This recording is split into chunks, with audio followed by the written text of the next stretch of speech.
Yeah, welcome, friends.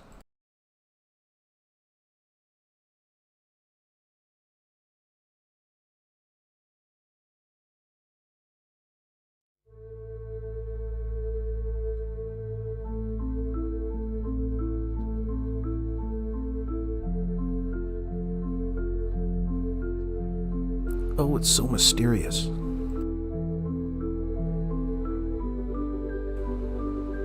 Good morning, Jen. Quillfish. Susan.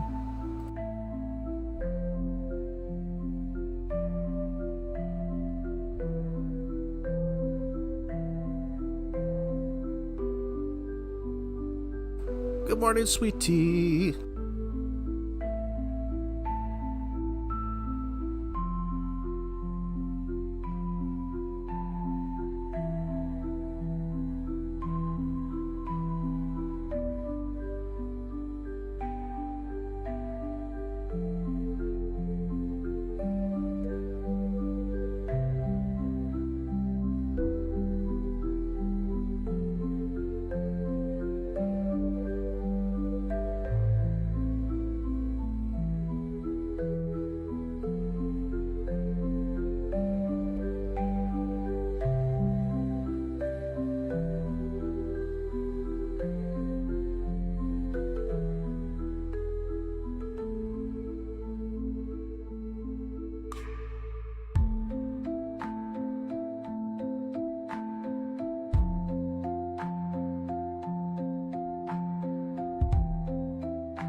Oh, dudes. Let's stop this. Oh my god. Too much ringing. I was fooling around with the AI audio generator this morning. Yeah, it's alright. I can do better. Oh, good morning, friends. We're here talking about Jack and Lilly Sullivan. Touch of Class is in my chat. She has a statement. If it's truly all lies, isn't this woman adding charges the longer she waits to reveal the children are just being hidden and not missing? Well, we are jumping ahead a few steps there, Touch of Class, but potentially. Dolly Vision was live last night talking about the same thing. Evil Exists has a new video, little 4-minute clip. Everybody's talking about this Derwood O'Grady fellow. This Derwood, this guy, this man of mystery. I'm not saying anything bad about him. Who knows? He's excited, okay? He's got all this, these rumors and gossip bottled up potentially, and he's got to tell somebody. So I'm not sure who he officially did that conversation with that we listened to over on Joseph Morris's channel. I was over in It's a Criming Shame talking about Jack and Lilly yesterday. She's a Canadian true crime YouTuber. I never went over there. I went over and said hi yesterday. And I saw Nanya Business over there in that chat. Good to see you, Corey. She did a pretty good job. It was pretty good. She went over. She was up there a long time. I had a nap. She was up there for 5 hours, but good for her. I didn't get to see it all. I saw what I thought was a significant portion of it in the beginning. So I'm not sure where she left off. You know, this Derwood O'Grady, I still can't figure this out. He's got me for a fucking tailspin right now. Because the way that he describes it, and I'm convinced that he is the same dude as in the Daily Mail. You guys have seen it. I've made a video of it. You can go and check it out. We've mentioned it a couple times. And if it is, if it's not, I was even pondering, I can understand why he would disinform on who he is in that sense. All you have to do in a circumstance like that is convince one person, and they'll convince the rest of the herd, Darwood. That would have taken a significant portion away of him rambling on about all the people that he knows that nobody else knows, as if it's supposed to be some sort of verification. You know, to a couple people out there maybe, but it's a desperate attempt for attention in the moment. And that sticks with me. I can't help but focus on that a little bit. I love, God bless this guy. But it's subtle, and we're so hungry for any little bit of information. You know, at this point in time, I'm more lighthearted about this whole scenario for the simple reason is that I personally, I believe that they're alive at this point in time. And you're seeing a combination of things. You know, there's always questions. Why aren't they doing this? Why aren't they doing that? Well, you're jumping ahead of the gun, and they probably are, because all of the information we get is usually probably beyond days old, right? We've just figured out that, not just figured out, everybody's always suspicious. But we're just conversing and talking about where the lies are and who's doing the lying. And granted, Daniel Martell is still up. Daniel Martell is still up talking. So he's got that working for him. Now, that's all from his perspective. Like, we're looking for absolute truth. Don't look for absolute truth in anything. I really appreciate that, Jen R. Thank you very much, by the way. That's very generous of you, darling. Welcome all the new members. I got to get some new members. I got to stick to a format on this channel, and I think I will now because I've evolved into something a little bit different. I don't know why I'm so dark this morning up on here. I'm a little... Ooh, it's very soft on your eyes. Oh, I know why it is. It's because I've got my... What an idiot. I've got three things. I've got like more filters on my electronic devices, like these blue light filters. And I recommend you guys get them too. That's why I have the glasses. I should show you that little trick. I've got a demonstration kit right here about the damage to your mitochondria. You know, this blue light. It's well studied. It's going back to when your mom told you not to sit too close to the TV in that sense. The old radiation king. Finally figured that out at the age of 40-something. Oh, shit. Good morning, Kip Britch. Thank you very much, guys. Let me pull this up for a second. Hold on. What should where should we start first? I guess it's probably best in a live stream to start with just a basic update on what the official... This is where the warning has to...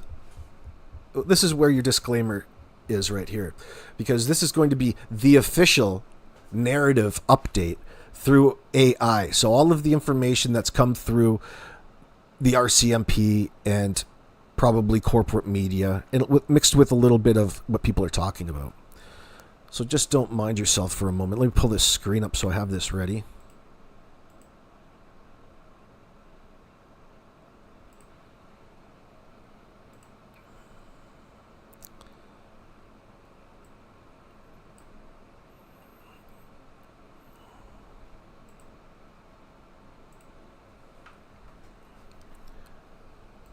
So hopefully, let me check my stream strength. Let me know if it's acting up, please, in chat. It should be okay. I should be great. But I cut off that StreamYards because you become too reliant on it. StreamYard just sucks your bank dry. Think about all the things that you could buy with that money.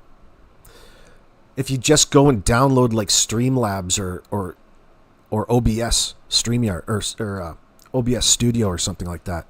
So I'm going to try that for a month. It's a lot more work, but you can do more in the end because it's not as restricted as that StreamYard in that circumstance. So we're back to this again. We're back to this format.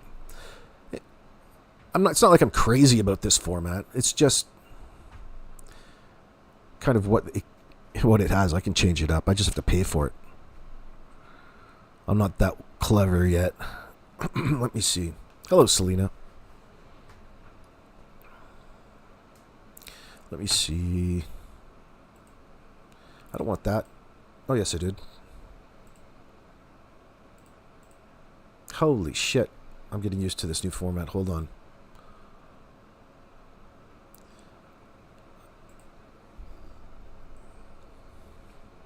So we're going to go over and we're going to update ourselves in a moment as to what Evil Exists has said.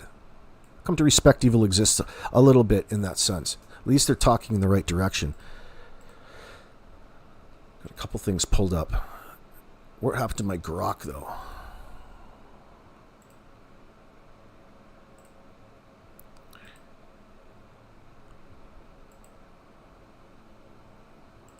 All right, so what does the official narrative say this morning? And this is June 23rd.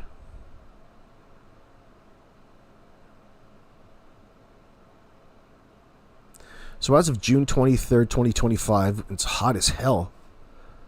There is no confirmed updates indicating that Lilly Sullivan or Jack, 6 and 4 respectively, have been found.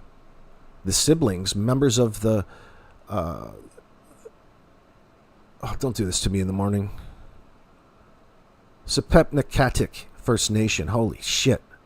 Sorry I butchered that. Were reported missing from their home on Gairloch Road. It's funny how they start with that. Now it's starting to overshadow anything, their identity in that sense. Identity politics are playing into it already. Were reported missing from their home on Gairloch Road in Lansdowne Station, Pictou County.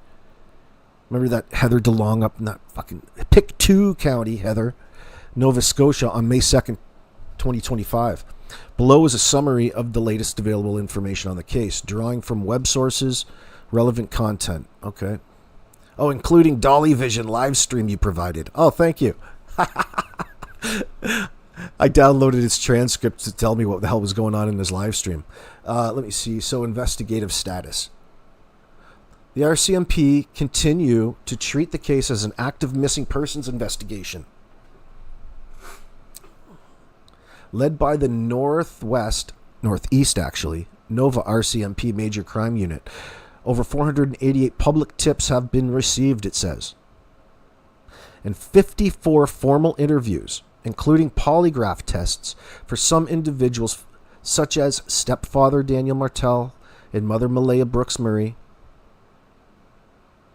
They've been conducted. No results from Malehya's polygraph have been publicly disclosed, but they've been talked about, though Daniel claims he passed his. I love that part.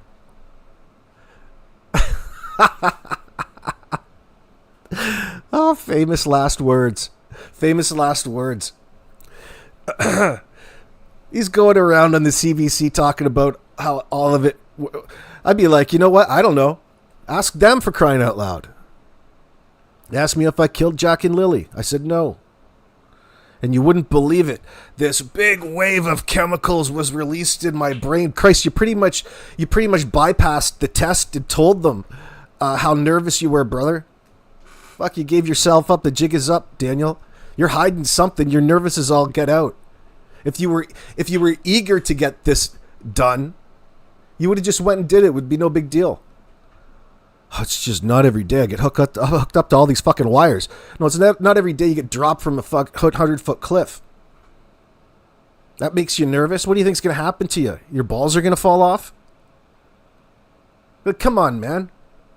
Why are you so nervous, boy? It's because you have all kinds of fucking information and you're afraid that they're going to ask you the right question and you're going to be forced because you got all these wires sticking out of you to tell the truth without knowing. You remember how G.I. Joe said, Daniel, knowing is half the battle, brother. Knowing is half the battle. You don't know anything about that polygraph. You should have read up on it before you went in. It would have eased your anxiety. There's nothing to be afraid about. What the hell is he all worried about? So I think we're seeing a layer of a few different things. And even Daniel possibly could be in the dark about most of it. And that's really over the last few weeks have really come out in that sense, in my opinion. You could really see it. Maybe he's a huge douchebag. Maybe he shouldn't be in a relationship, I don't know what it is where people need to shack up and get together because they're afraid of being alone in that circumstance. That's all narcissist based. You're all worried about not getting laid. Why the hell you want to be together anyway? Fucking annoying. Ugh.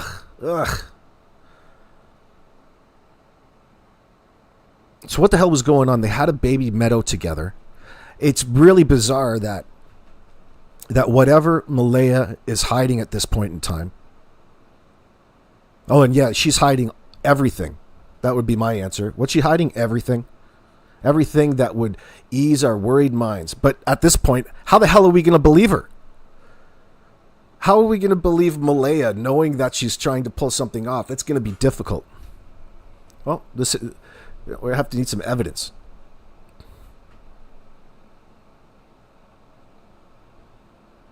It's like the Malehya who cried wolf. This is going to be a little fairy tale someday. I can see it. I can't say whether or not the kids are alive or not. I would think so. I hope so.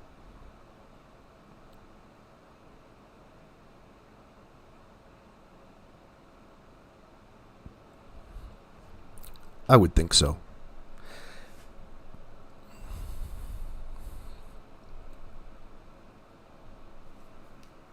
Let me see. Let me read the rest of this to you. I'm all wishy-washy. I'm not wishy-washy. Let me see. Where did I put that? Hold on. I lost my paper. My window.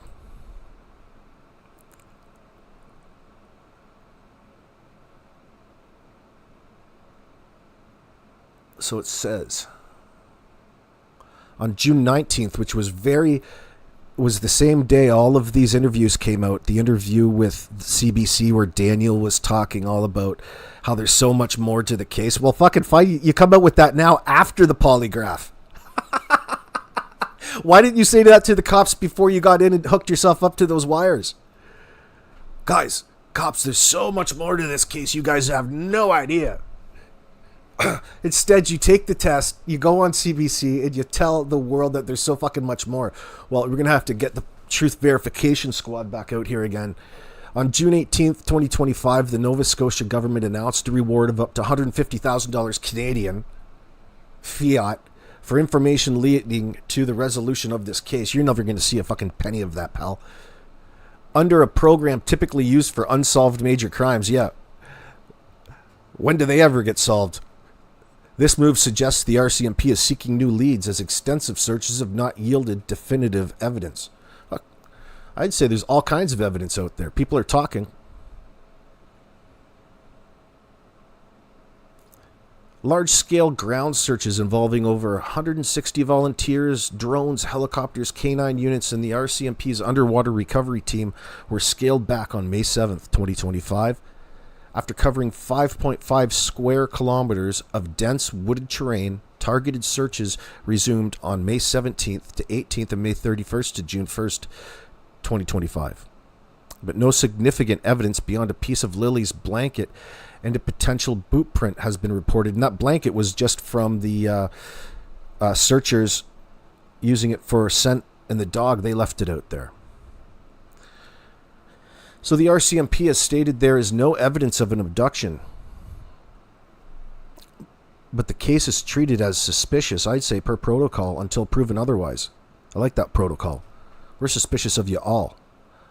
Surveillance footage confirmed the children were seen with family members near New Glasgow on May 1st.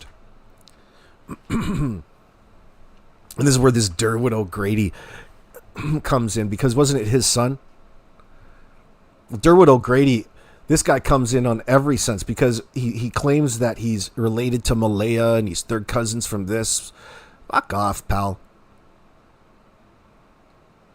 First of all, who cares? All you have to do is verify it with one person and never talk about it again and get to the point.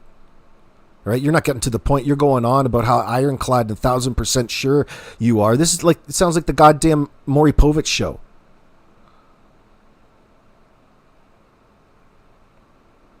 Malehya Brooks-Murray, the mother, reported the children missing at 10 a.m. on May 2nd, 2025, claiming she heard them playing, fell back asleep, and woke up to find them gone. That doesn't even make sense. Think about that. Well, weren't you sleeping beforehand? So how come there's okay, it just goes without mentioning, fell back asleep. So they're asserting that you were asleep. You're asleep, you woke up, you heard your kids, and then you went back to sleep. Who does that? You at least yell at the kids to go back to their rooms until mom and dad get up. But fuck, the day's half done. It's like 9 a.m., 10 a.m. So on May 2nd, 2025, this is her claims. Nobody believes, by the way. Nobody believes this shit. Do you? You guys believe this? Claiming she heard them playing. She fell back asleep and woke up to find them gone. Well, that'll teach you. You should be in jail for admitting that. No, it's probably a bit harsh. She has made limited public statements, like, this one we'll watch right now, with one brief CTV interview, which is another really state-funded, elite-pushing crap channel, expressing hope, but also fear of the worst. She left Lansdowne Station with her youngest child, Meadow, to stay with family elsewhere in Nova Scotia. Oh, now it's very vague. Didn't she go to stay with her mom's? What the hell is that town called? Fuck, I know it. I know it, but I just can't think of it. It's sick.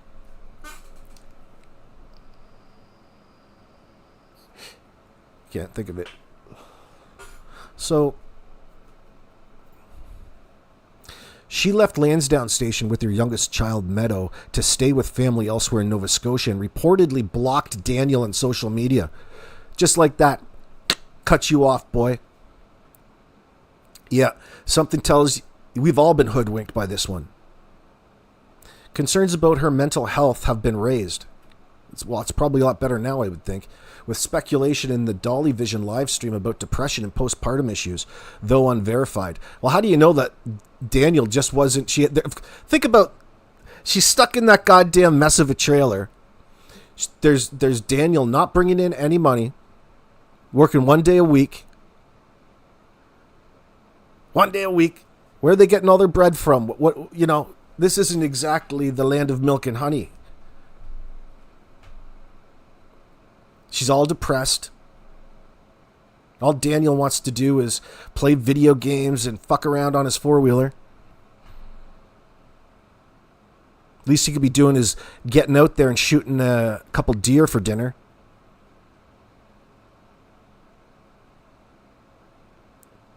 Cleaning up the yard. I probably should clean up mine, do the lawn. Very suspicious. Whoops. Wrong one.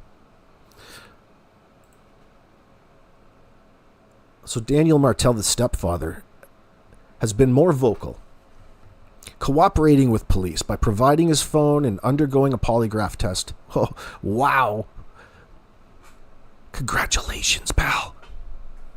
Gives a shit. And speaking to media, he claims the children wandered out. Like his main fucking concern in all of this is people not thinking that he killed those kids. It already tells me a bit about him. Like, even if you know the truth, all you have to do is say it once. You don't have to really let it worry you. Who gives a shit what people think?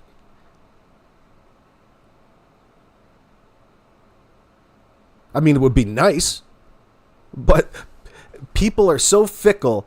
There's so many unknowns. They go with whatever in the moment. You can't let yourself get hung up on it, especially when you're in Daniel's situation. But he's up there fucking smiling and going on in front of the camera on the CBC, having his little 15 minutes of fame. Oh, he's probably flirting with the gal doing the interview. She makes a lot more money than you, pal. He's got one of those cushy government jobs. Now, Daniel's been more vocal. Of course, we said that in speaking to media. He claims the children wandered out through a silent sliding door. So here's the question here, Sunshine.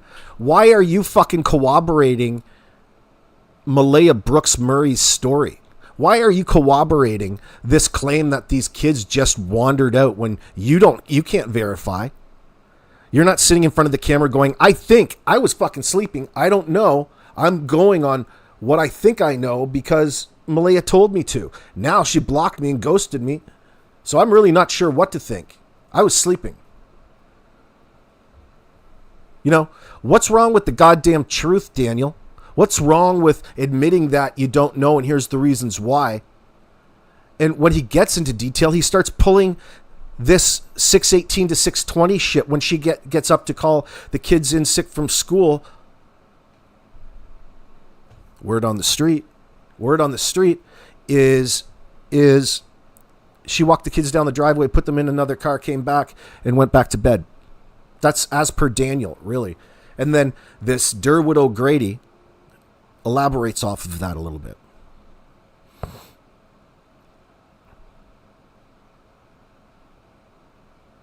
Yeah, Brenda, sliding doors make a bigger, like a rumble, it depends what door it is. Every door makes a sound, but yeah, you might not be able to hear it. It doesn't creak like a turning door. It's different. It rolls like a piece of the floor, like, so you don't notice it like a door sound would register in your head. But I don't believe any of that shit anyway. First of all, if you're a parent, the natural reaction is you hear kids up banging around in the kitchen. You can't get back to sleep. Why are you sleeping anyway? They're uprooting around, getting into things. To them, it's carte blanche in all of your cupboards, costing you all kinds of money and extra groceries, money that you don't have. And you're sitting there just chilling in bed. How do you know you're sleeping? How do you exactly know what's going on in the first place? It sounds concocted. It's a bullshit story, in my opinion. And he's corroborating it. From day one, now he's changed his fucking version of events. Which would indicate he's probably knowing all kinds of information about what's really going on.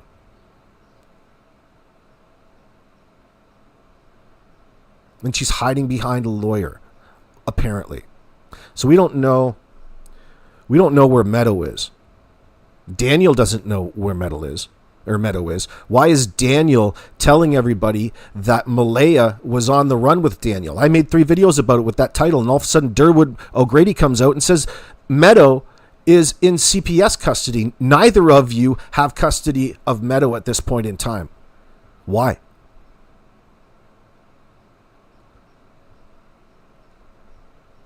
What the fuck is going on in your life, aside from this, that would say you're not trustworthy with that child in this circumstance? Now, granted, all kinds of people in this circumstance, when CPS are just trying to get to know a situation, they're going to err on the side of caution. They're not going to risk putting that child back in harm's way.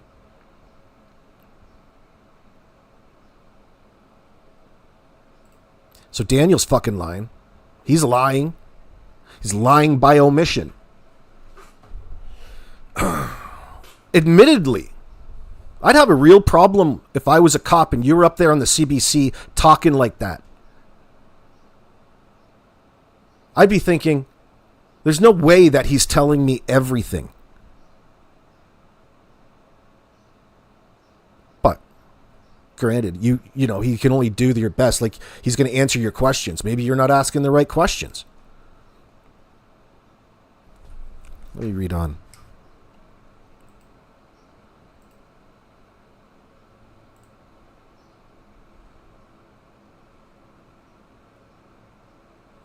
He claims the children wandered out through the silent sliding door while he and Malehya were with Meadow. So, you were up already feeding Meadow? What the hell is going on in that bedroom with you two and Meadow, and the kids are out and about, and then all of a sudden you're sleeping, you're not sleeping? Bullshit. Like, people would rephrase that to just getting up. We were just getting up. Do I have to tell you every little thing? Is it important that you hear this part? Well, in this circumstance, it might be. But Daniel doesn't have a real clear story about what the fuck was going on leading up to that circumstance. And I'm suspicious that Malehya is the one that just kind of told him. None of that story makes sense, bro. None of Malehya's claims make sense. You don't instinctively call 911. Oh, all of a sudden, so you're part of the Micmac community. You're on tribal land, and your first answer is to preemptively call the establishment, call the white man, call 911, the cops. What in the fuck? Bullshit. That is such a bullshit statement. You didn't know what was going on. Why the fuck weren't you worried a few minutes ago when you heard the kids? Wouldn't it make sense to go check on the kids when you heard them as opposed to not heard them? It went quiet? Yeah, you're trying to portray it as there was a stranger abduction. You're portraying it from a goddamn completely different perspective than your own. As a parent, you tend to the kids when they're loud, not when they're quiet necessarily. In this particular scenario, especially if you're in bed. And what's there to worry about? What's there to worry about? Malehya said she was already up. So why? Maybe he can just sleep in. Maybe that's the problem. Maybe you should have been up and at him at 6 a.m., 5 a.m., 4 a.m. The hell are you waiting around in bed for? Trying to make more kids? Cheese and rice. Like, what the fuck's he doing? What are you doing laying in bed all that time? Not parenting. I should speak for myself. Oh, shit. Community and family. The Sipekne'katik. I got to learn to say this. This is pissing me off.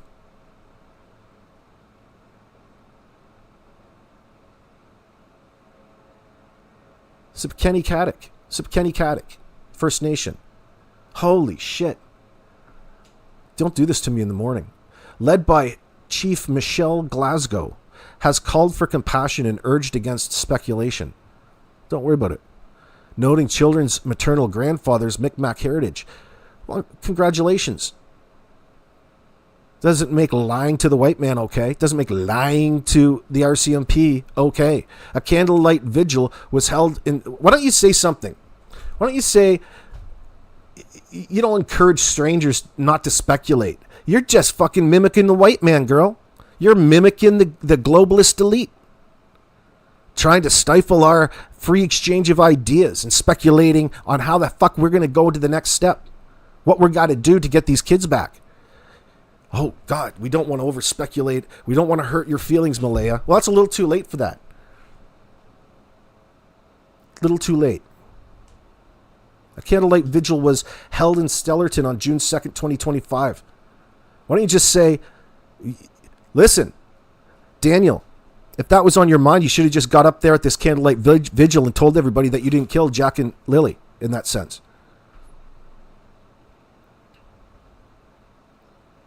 Now it's making a lot more sense. You guys are concocting a story. Not so much Daniel because he's getting the short end of the stick.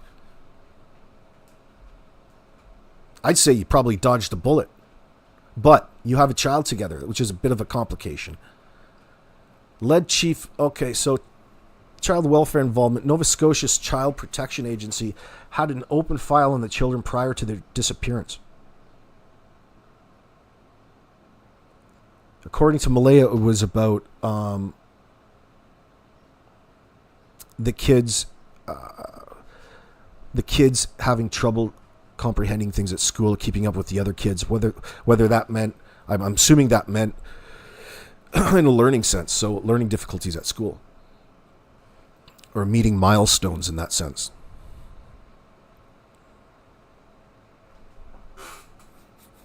Excuse me, I got a fucking nose itch.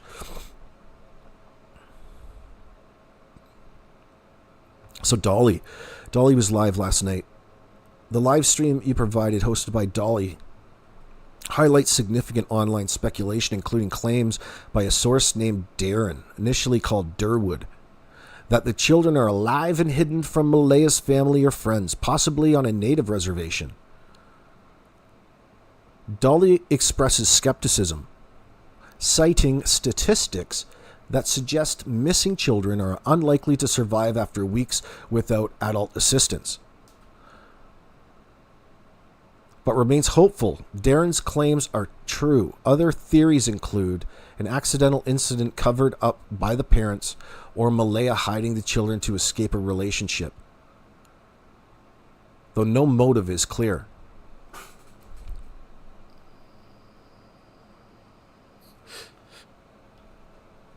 What's going on, McKenna? Most of us parents rest when the kids are asleep. True.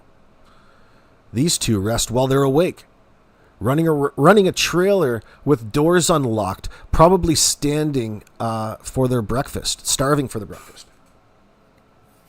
Holy crap, hold on. I got something going on here. Holy mackerel. I should have put the mute button on for you. Sorry about that. Oh, crap.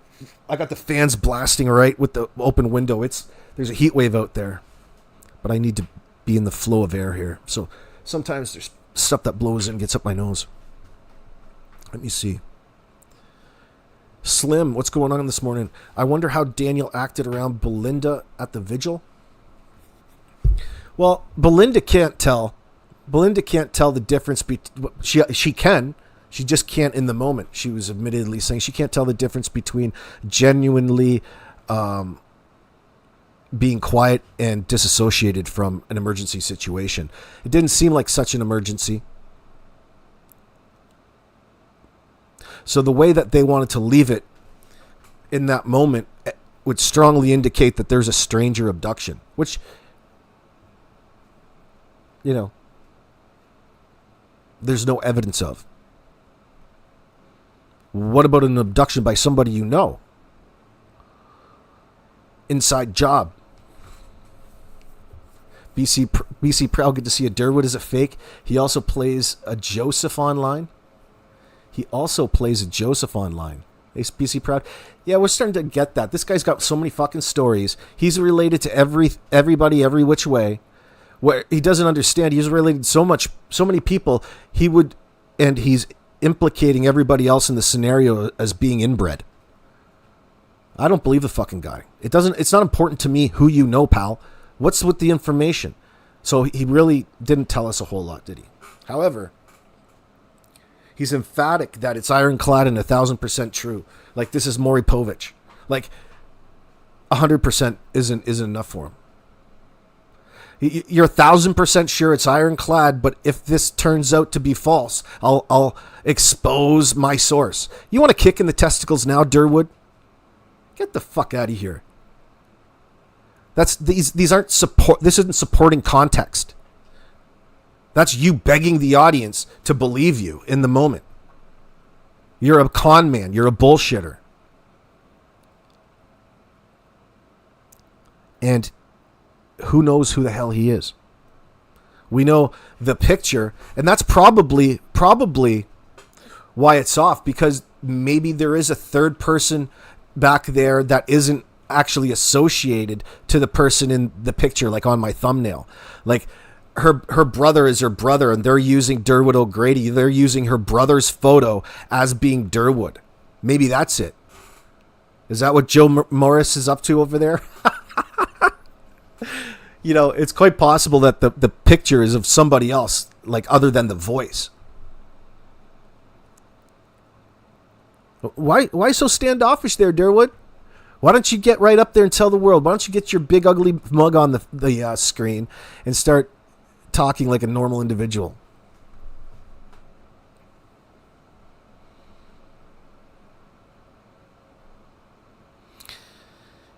Where's CB? CB Canada says Children's Aid got involved because the kids were neglected, injured, abused, or the children said something to the school that worried them. Possibly, but it's quite common. This is where the autism is coming in. I'm not sticking up for them by any means. I'm just saying that when you add that disability, it could be one or the other. Like, for example, a doctor can't tell the difference between genuine autism and signs of emotional neglect at home. Especially 20 years ago. That's a common thing. And of course, they're obligated to hand it over to Children's Aid in that circumstance. So, I mean, it's not the only thing. And there is some credibility. I give her the benefit of the doubt. She's undiagnosed. I mean, they're very young yet, but they suspect it early on. And it's a strong possibility, especially in 2025, unfortunately. Mystic. You do think the kids were handed off by somebody? But not reasons Derwood claims. I think you're on the right track. It's probably somebody out there spreading false information that's using Grandma Gray's brother's picture. The same brother that appeared beside her in the Daily Mail. And I would have to think that that's probably the most accurate depiction, because the Daily Mail had it called, or were talking to Grandma Gray in that sense.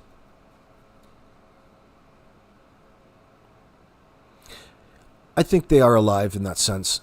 Actually, maybe I better not be commenting about that. I don't know. I want to believe. I think they are. But it's hard. Everything that I thought I based my opinion off of was what Daniel said. So, I mean, there's room for error in that sense.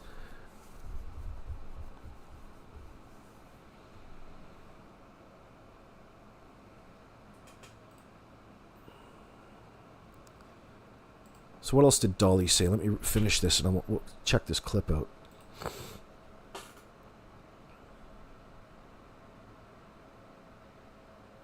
So Dolly expressed skepticism. We saw that social media posts in X and other platforms reflect public concern, but also spread unverified claims, such as the children being already gone before reported missing or having autism, mentioned by Malehya but unconfirmed.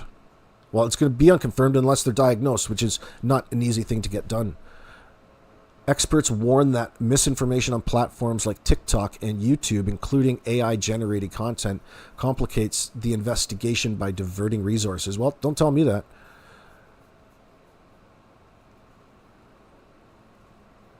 Oh, criminologist Michael Artfield and former investigator Steve Ryan, remember those guys, have pointed out, the talking heads, have pointed to inconsistencies, such as the children's absence from school for days due to illness and a professional development day, and the lack of witnesses in a rural area. These raise questions about the parents' timeline and whether foul play was involved. What do they consider foul play?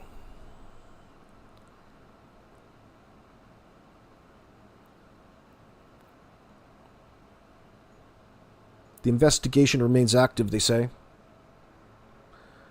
pursuing all scenarios, including foul play. Though no arrests or charges have been reported, the $150,000 reward may incentivize new tips. Good luck with that. But the lack of the concrete evidence after nearly 7 weeks fuels speculation. The Dolly Vision live stream captures the public's mix of hope and skepticism. You could win the lottery, too. You probably have better odds of winning the lottery than you do of that $150,000. Without new breakthroughs, the case continues to be a source of anguish for the family and community. Let's see what evil exists was saying. Are heating up. It seems that a man by the name of Derwood O'Grady, who is related to Malehya's side of the family, and knows Daniel from work, has been rattling some cages with the information he has been putting out on a number of channels already. Is he close to the truth? Is Malehya starting to panic? Derwood essentially believes that this was an orchestrated abduction type of scenario, and that the kids are alive and well taken care of. He says that Malehya dressed the kids, took them to the roadside, and put them in a vehicle. He knows who was driving the vehicle, and who transported the kids. He is close to being 100% on that one. When he finds out for sure, then he will be able to find out where the kids are currently at. He goes on to say that there is every indication that Malehya knows where the kids are at. After this information came out, we got word from Daniel that Malehya had taken the baby and ran away. What spooked her? Was it this information coming out from Derwood? Something else that is interesting is the large reward that was being offered for information leading to Jack and Lilly too. It's either the case was going cold, no solid leads, or confirmed sightings since May 1st, and Derwood speaking out may indicate that there are people that know more than they're saying about the children's.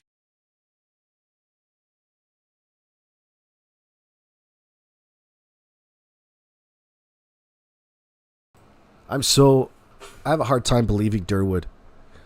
There's nothing that Derwood claimed other than the potential of it being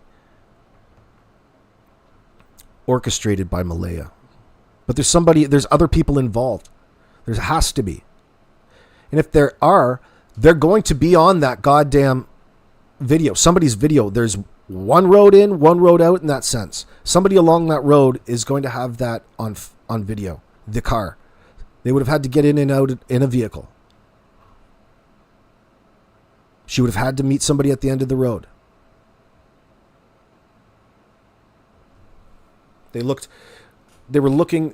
had video to monitor the traffic in the area going back, did they say 2 weeks? You would think that they would get a good idea of the routine of the place, of the potential vehicles that were stopping, or maybe they had clear view of the driveway. Who knows? Probably could pull something off.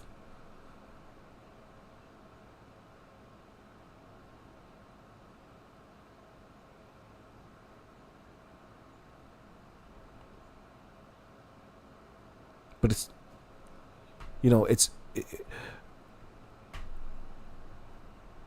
you pull up with a car with no license plate, nothing to identify it. There's plenty of those old rust buckets hanging around, especially on a reserve. Disappearance. To be honest, this where you couldn't identify it afterwards. Sense. Hours and hours of searching in the woods turned up nothing. They continued to search based on a single boot print, but nothing turned up. They brought in dogs, and here is the thing that's mind-blowing. The scent ended at the end of the driveway, which would corroborate Derwood's version of the children being put in a vehicle and taken away. It's hard to believe things coming from online sources, but I am hoping that this is what happened, and the kids are alive and well. It's also being feared that they didn't anticipate all the attention this case would get, so after all this time they harmed the kids. What do you guys think? Drop your thoughts down below. I think happened, what I'm pretty sure happened, is Malehya, they had a few arguments, they had a bad stretch for a while. Right. And Malehya was complaining to some members of the family. And she lost her temper, or this fucking guy. I don't even think that's probably Derwood O'Grady. That's probably just some that's Grandma Gray's brother. And this dude on the phone is just some schmo.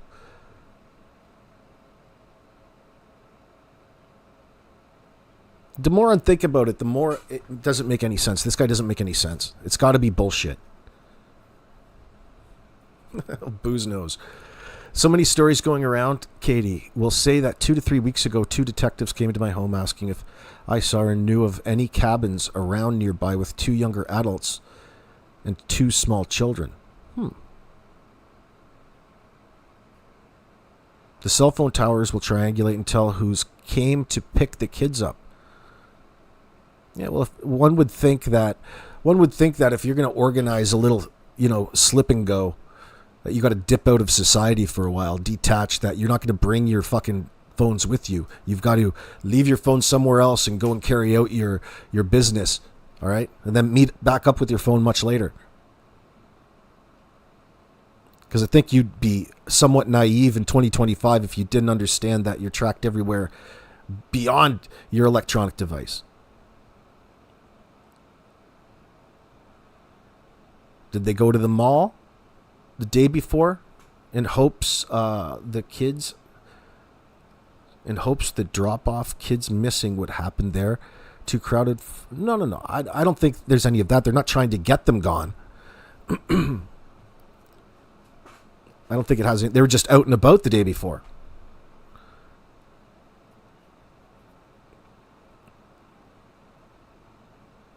Why would on one hand, then Slim, why would she blow her family up? Like, she gave up custody of Meadow to cover her ass with whatever she's trying to get over on people with Jack and Lilly. Why do I think that? Because she's hiding behind a lawyer way too soon.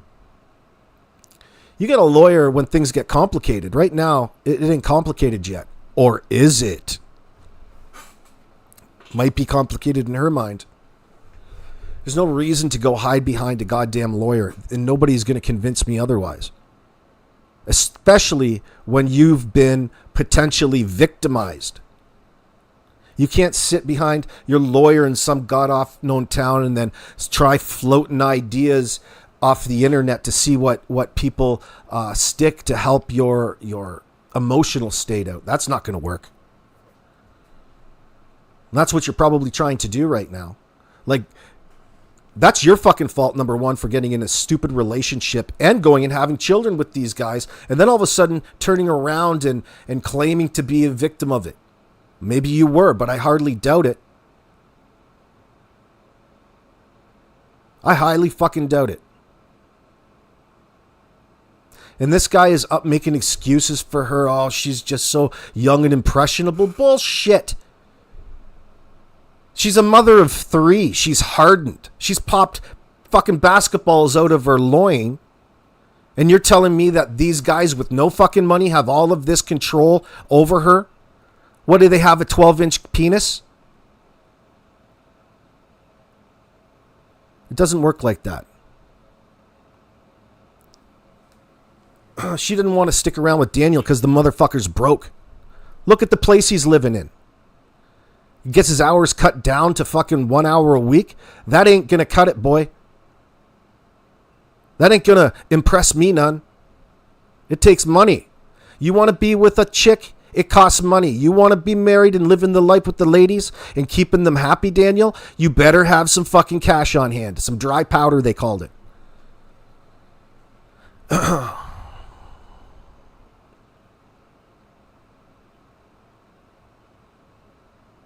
That's what's got her feeling low. That's what's got her feeling like shit. No hope. Look, I just had this baby for you and you're not excited. All these things. So who cares? Who knows? Who knows? But Daniel shouldn't be in the dark. Daniel, you get in front of the CBC, you asshole. You get up there, Daniel, in front of the CBC. And one, you told us about Malehya indirectly multiple times. You told us that there's so much more to this investigation, but you don't want to impede the RCMP's investigation. The RCMP just put out a $150,000 reward for any fucking tips. Any tips. It seems to me that Daniel doesn't want to tell the RCMP and get Malehya in trouble. That's what it feels like to me.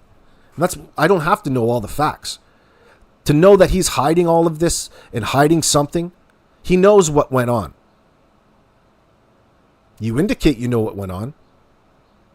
So the only thing that's important to Daniel is the fact that he passed the polygraph exam, in which question, the only question is did you kill K-I double hockey stick, K-I-L-L, Jack and Ruby, or Jack and Ruby, Jack Ruby. Jack and Lilly, excuse me. That's it. That's the only question. That's all he wanted to know. because then it would turn into a criminal. That would be the determining factor. Who knows what the truth verification squad was doing?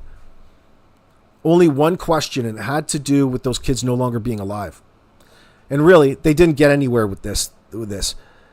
It's really trying to take out, hopefully, the worst case scenario, from the police perspective. Are these kids alive or are they not? We need to find that out right now before, we make and go full in on deciding what's what and dedicating all of these resources to probably beating with telephone books. This Derwood O'Grady isn't to be trusted.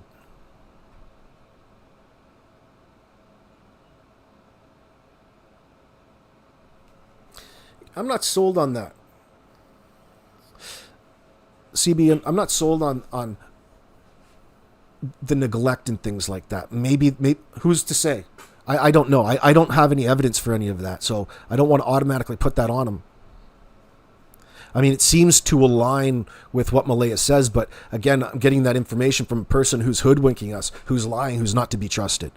So you could very well be right. And I mean, there's all kinds of people out there that are listening, all right? There's all kinds of people out there that are going to be in these live chats that have a lot more information than any person who's presenting the information to you up here. That's why I love being in front of, in on a live stream in this position, because really there's a potential for a lot of real information in the eyes of what would otherwise be an unsolvable mystery.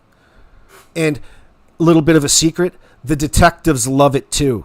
But their official stance is going to be discouraging you from doing anything that's going to form you an opinion that's going to make you want to pick up some sort of object and violently take it out on other people. That's what they'll say it is, but that's what, we know better. We're going to sit here and speculate like nobody's business. Why? Because that's what the human mind does. I might not be... what does that say? Let me finish CB's Canada. In my opinion, Malehya is not talking due to the prior CPS reports and neglected. It's a little too late for that. She's given up all her kids. They're all gone. Even the slightest hint, if you're not going to tell people the full story, you're hiding something, they're going to err on the side of caution and take your kids. So how is she protecting her fucking kids by, in the same time, blowing her family up and losing custody? She's lost custody because she's fucking lying. She's withholding evidence, and there's she's avoiding the truth.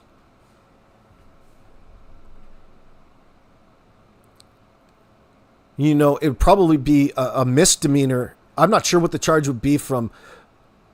That would have to be sorted out from the RCMP, but on the surface, you think that you would be able to get out of the type of trouble that you would get in by, one, calling and reporting your children missing, a false report. What are you trying to get away with here? Why not just fake deaths? Why you're by the ocean? Why not just go down by the ocean and say, holy fuck, guys, my kids just fell into the Atlantic Ocean. I don't know where they are. Why does it have to be you being victimized somehow by a stranger abduction? This shit is easily disprovable. There's all kinds of ways to fake your own deaths. Clever ways. You could have copycatted somebody if you wanted to dodge suspicion and things like that. Why did you call the cops and report your kids missing? Why call and waste all of the man's resources, all of the taxpayer-funded, donut eaters up there, justifying each other's jobs? God bless them. I don't think, that you still have to handle it as the report came in, obviously. So that's what's going to direct the official narrative. But we're in this cusp of understanding what it is about this situation that isn't right. And people understandably think the worst, and they should. If we didn't constantly weigh these what ifs, how the hell are we supposed to protect ourselves? Psychologically and physically. CB says, I wonder if the kids went to school saying that they were hungry and told their teachers they don't eat breakfast or well, now you're really, who knows? You're really wondering out there, but that's okay. I don't know. I think it probably, if you're, who knows? There's probably much more to it than that, right? There's probably personal things that stick out to the teacher that makes her think about what's going on in the house because of maybe lack of nourishment. Things like this. You've seen your grocery bills lately, bro? It's going to be really difficult to fully nourish your children, especially when they got such hardcore processed foods in the Canada Food Guide, where they recommend the things that you feed your kids. Trying to kill us, bro. There's a depopulation agenda out there for sure.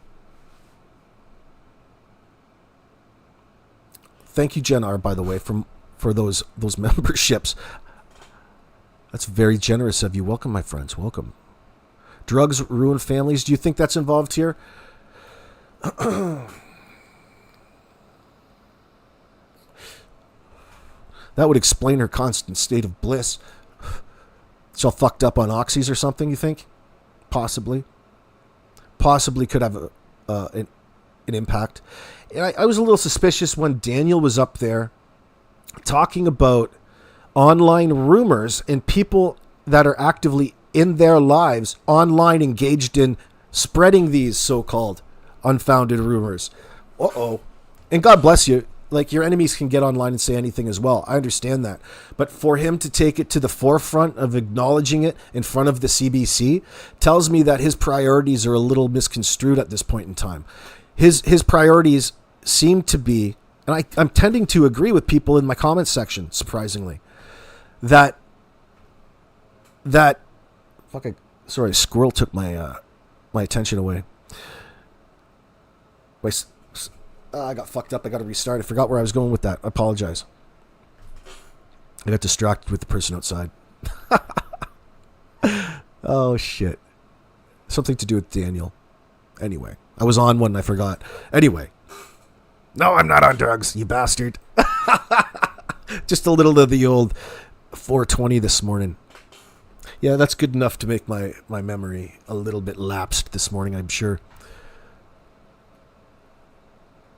At the point, even if Daniel came out and said he was covering for Malehya, no matter what happens, we're all going to think that Daniel was somehow covering. And isn't that normal? And Daniel's in a position to be doing and saying whatever to try to keep his relationship together. Like, he got ghosted. I'm not saying that he's a victim in any of this, but if you, from an outsider, she cut off communication. Why? I don't know. She you would think that all this attention would keep her safe. Do you think Daniel's going to come and start swinging axes at you? Like, granted, none of it's right. So he's the one who's impressionable, Daniel, in all of this. So he's giving her the benefit of the doubt because she's mom, they're her kids, especially when things go wrong. You know, he's just along for the ride.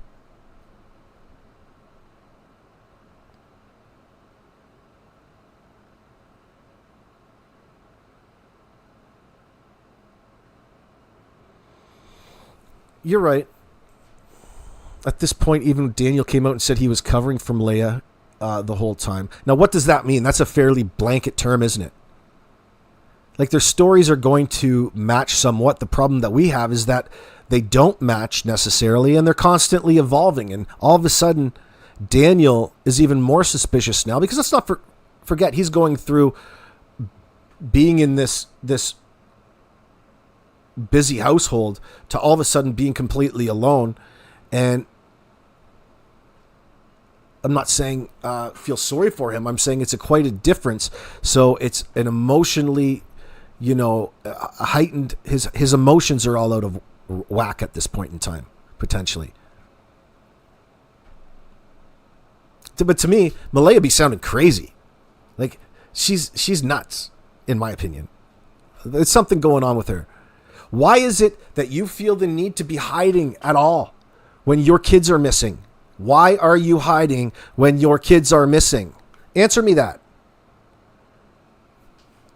We can speculate all day long. We don't have to speculate. That doesn't look good. That doesn't fucking look good at all. You had the balls enough to get up there in front of that camera, in front of CTV, and go through that. We'll go and look at that right now, because she really focused a lot on how she was feeling, her internal emotions. And the hardest part about it is not having the kids there. Well, yeah, it's the first time she's been separated from her kids. A little separation anxiety. I don't like that either. As much as your kids drive you nuts, when they're gone, you certainly notice it. And it's like, you know what? I kind of miss those little pricks. I hope they come back soon. That's every parent. Is that so important in an emergency situation that you've got to cry like that in front of a camera? Fuck, I wouldn't be saying that in front of the camera. The camera's for relating important information. Communicating. I'm not trying to judge her or be too harsh on her for it. But I mean, it's stupid. They're so self-centered. I thought this was about the kids, not about your emotions. Who cares about what you're going through right now? Because apparently there's kids out there fucking potentially close to death in the woods, and we probably need to find them, because I don't know what they're wearing.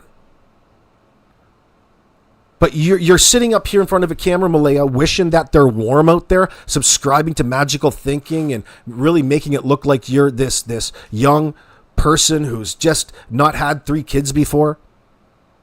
Not gone through all of this, not gone through it before with kids in the process.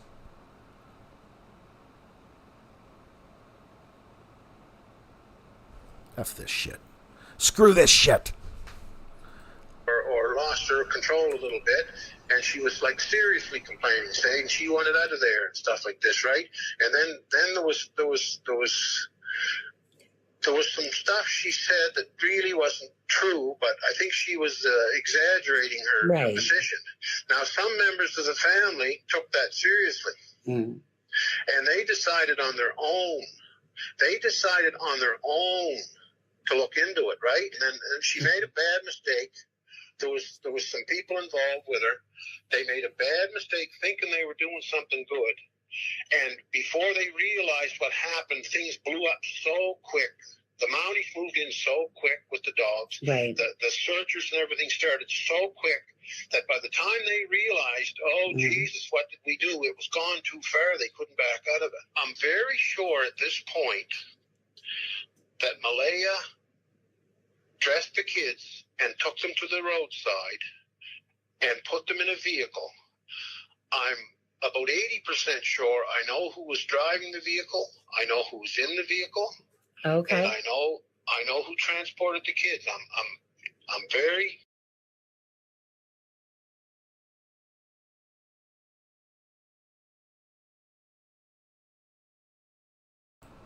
unbelievable. Unfortunately, you're coming to give people all of this secret information that everybody wants to hear, but you really don't want to cut out. You motherfucker. You name names, you son of a bitch. You name everybody's name. The fact that you're already misconstrued and fucked up names tells me that 100% this is full of shit, because he's really not going off anything other than what Daniel has shared. And what Daniel shared is the fact that there is so much more to this story that he doesn't want to share. This guy's doing the exact same thing to us. No, you name names, you son of a bitch. Not this brother on the screen. I don't believe that this face matches with that voice necessarily right now. Oh, I'm 80% sure. I'm 1,000% sure. It's iron fucking clad. This guy, if this doesn't turn out to be true, I promise. Fuck off, con man.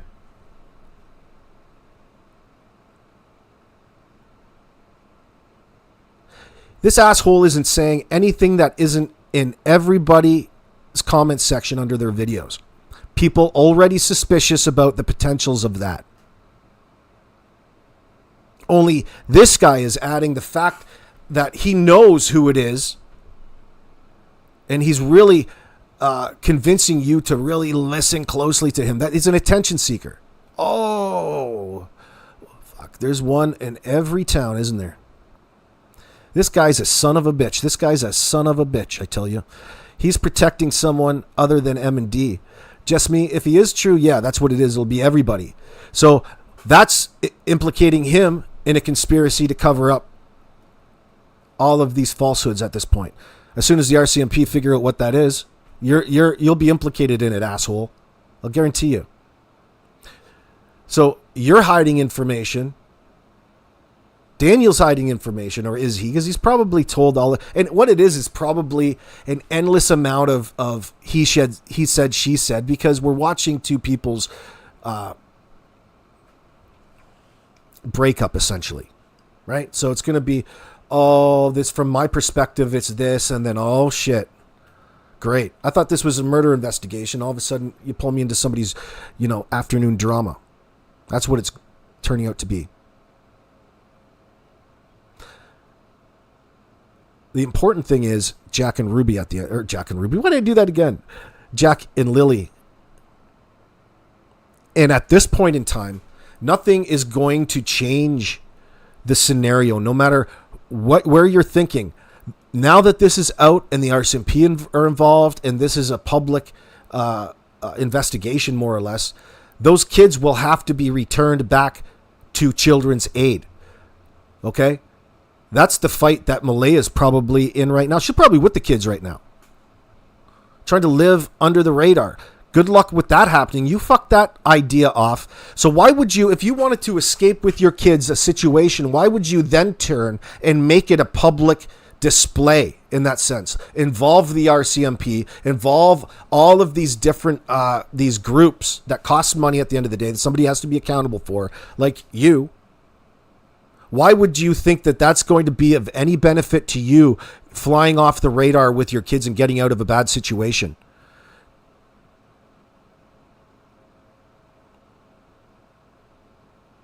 We don't believe him, T-Walk, but he says that he does. We're breaking it apart. You guys understand where I'm coming from? Why would she sabotage her own chances and sabotage her happy, blissful family if she was truly looking out for the best case scenario? It seems to me that she's putting herself before anything else, even the indicators in the interviews. She's always talking about how she feels. Hey, we don't care how you feel, honey. We want to know where the kids are. Why? Because you seem not to care. Sadly, you seem not to care about where your kids are right now.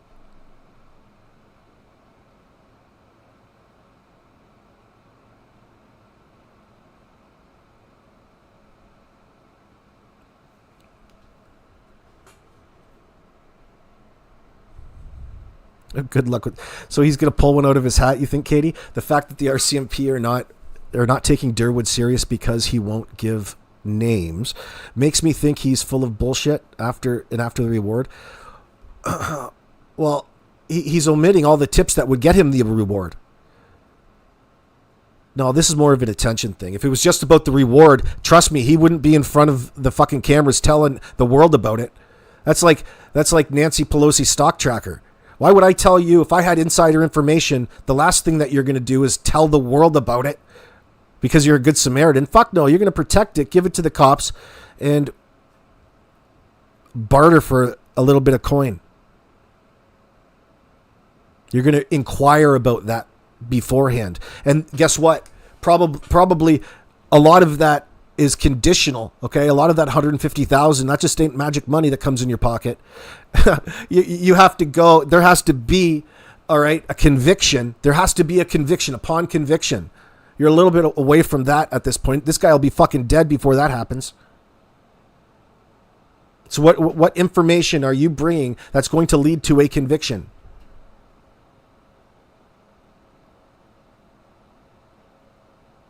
What they're kind of insinuating with the $150,000 is basically an investigator's Hail Mary pass out there saying, and they're really out there interested in covering up one scenario, and that's that somebody has these two kids for real and is somehow isolated off. They can get in contact and bail out of this situation, take that $150,000 and hand the kids over. That would have to come hand in hand. And I suspect that isn't the scenario.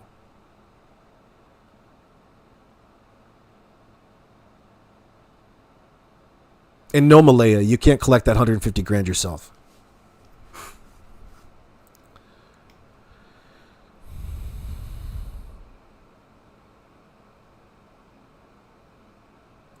He states if he gives the names, the RCMP will go to them and scare them off, and they will leave with the kids. Makes no sense. Right. Great point. Oh, you have those kids, you better not hurt them. And then the next statement, he's saying that they're probably okay and probably being well cared for. Well, which one is it there, Sunshine? What are you really convinced about? He's engaged in circular talk. It's all of it all together. It's everything. This guy's an asshole. And it's probably, that's why it didn't sound right. You know, the voice is probably not Grandma Gray's brother. So therefore, it can't be the person in that picture that we matched up from the dude in the Daily Mail photograph. That would indicate that something's wrong with this entire scenario, Joseph Morris. And I wouldn't expect that you have anything to do with it. Not in this time. This is just an asshole, I think, because he came on. Didn't this video originate? This conversation originate over on? It's a crying shame. It's a criming shame.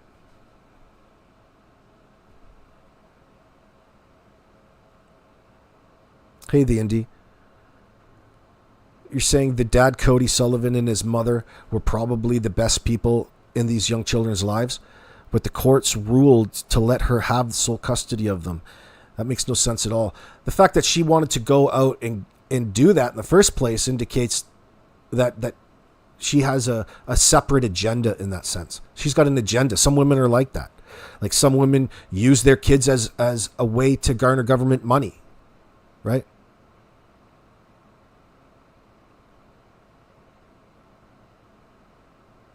She's probably a bit of a mess, I would expect. And Grandma Gray was just being nice in front of the camera because she's considerate. She doesn't want to add more fuel to the fire. But in reality, like, what kind of fucking asshole does that? Somebody who's constantly putting their own needs, their own wants, their own emotions in front of the best case scenario for their children. Now, we all make mistakes,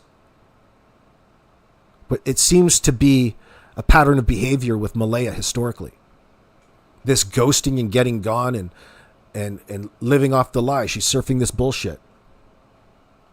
You know, that lawyer ain't going to be able to save you for shit. That lawyer's not going to be able to do anything. Not in this case.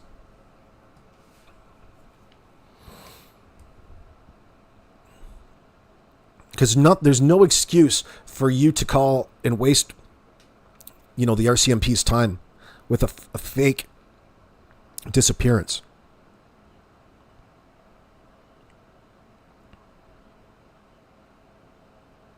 Yeah, Amy. Amy says, for heaven's sakes, Malehya, when I couldn't find my dog for 15 minutes, I was screaming his name and seeking everyone to help me find him. My dog. Right. Car keys. People look for their car keys harder.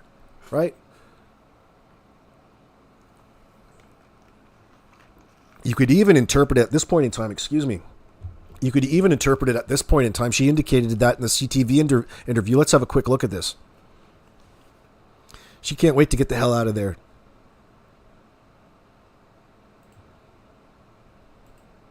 Poor Daniel. No. Want them. I'm just staying as hopeful as possible. I want them home. I want to hold them.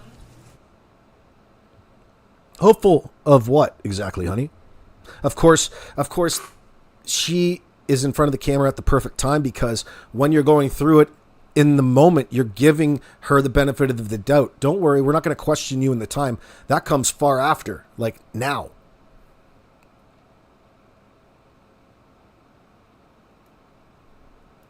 You're remaining hopeful?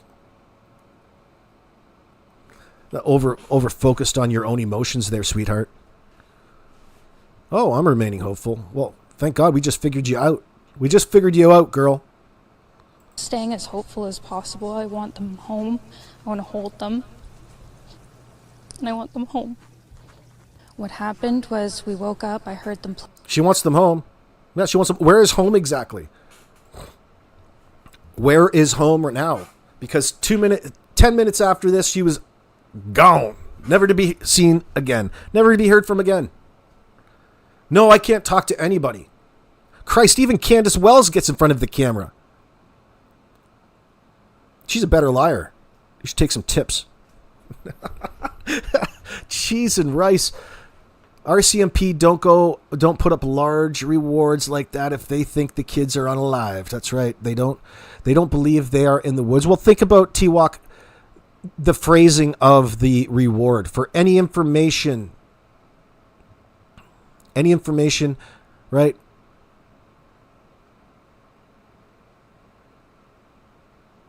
They believe that there's a lot more out there too. So I wonder what Daniel is holding back. He might not know what he doesn't know, right? He's getting to this party a little late. Poor guy. Oh, you poor thing, Daniel. I mean, what can he do though? I mean, the best that he can do. So is it that, okay, so let me rephrase this. Let's get a good understanding in my mind. So this Meadow situation. So Mom, who do we believe at this point in time? We don't know exactly for 100% where Meadow is currently. Some people say that it was under CPS stipulation that she stay in her mother's house under her mother's supervision. There was conditions with Meadow staying in her custody. There had to be a responsible third party there, a family member. But if you listen to Daniel, she took off from her mother's house with Meadow. I didn't make that up. I got it from him. But then this asshole comes in and he says that Meadow is in the custody of. So she's in a foster care right now. Not just with a family member, or we don't know yet. Could be with a family member. Could be with somebody else. If she's not talking to anybody, she's not talking to CPS, they're not going to be able to feel, considering everything that's gone on and going on and unanswered for, how could you say that you can provide a safe living environment for a child if you're sticking to this disappearing story? That's got to be a hell of a conversation to have with Children's Aid, especially when you're trying to get away with something here. Your best just to ignore, but you can't ignore forever. It doesn't just go away.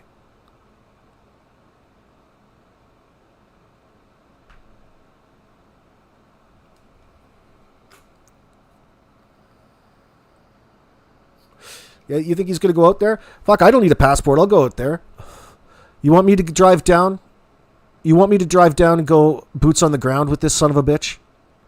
You hit one in my chat. Tell me in the comment section below if you want me to pack up my van and camera gear and go out east to Nova Scotia. I'll fucking sort some things out there. I'll get some heads smacking together. I'm going straight to that warden's house.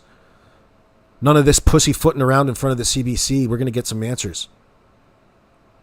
I'll be there. You want me to stop down at Akwesasne there before I go make sure she's not there? Go down through Quebec for some cheap smokes. I don't drink, of course. Maybe I should go boots on the ground. I'll go down there and search. Won't be searching that long because I don't believe they're in the woods. I'll go down there. The hell am I going to stay? Stay right in my truck. I better not do that for too long. We'll figure that out along the way. I got to figure out an itinerary, what I would do when I was there to justify it. Then I'll get my ass going out there. Boots on the ground for sure. Come out there and talk to this guy. Man to man. Have ourselves a few interviews. Get down there and nobody will talk to me. I'll make somebody talk to me. Have to be nice to them. That means I can't shit talk them up here. I can't shit talk them online first. Oh, okay. I'll come down there and I'll sort some things out. That's what I'm going to do.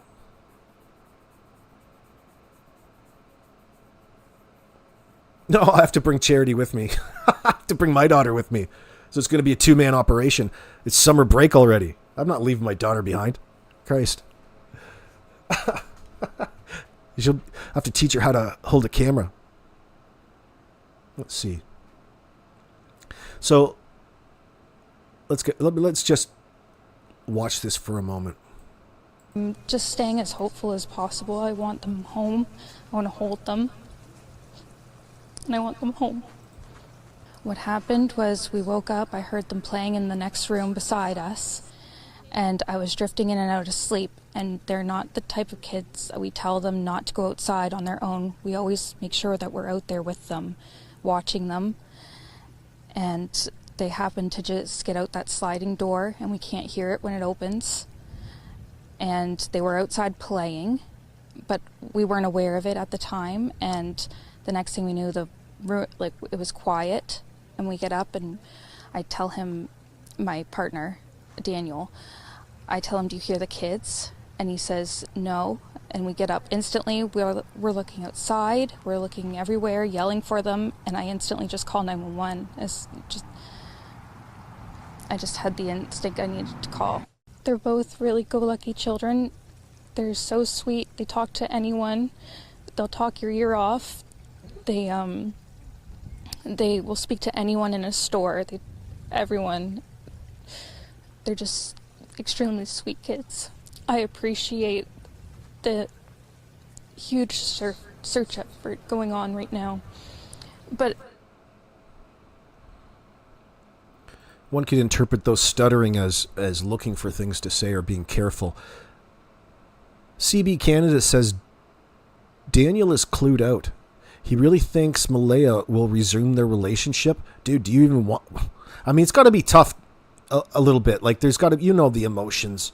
He just had a baby with her.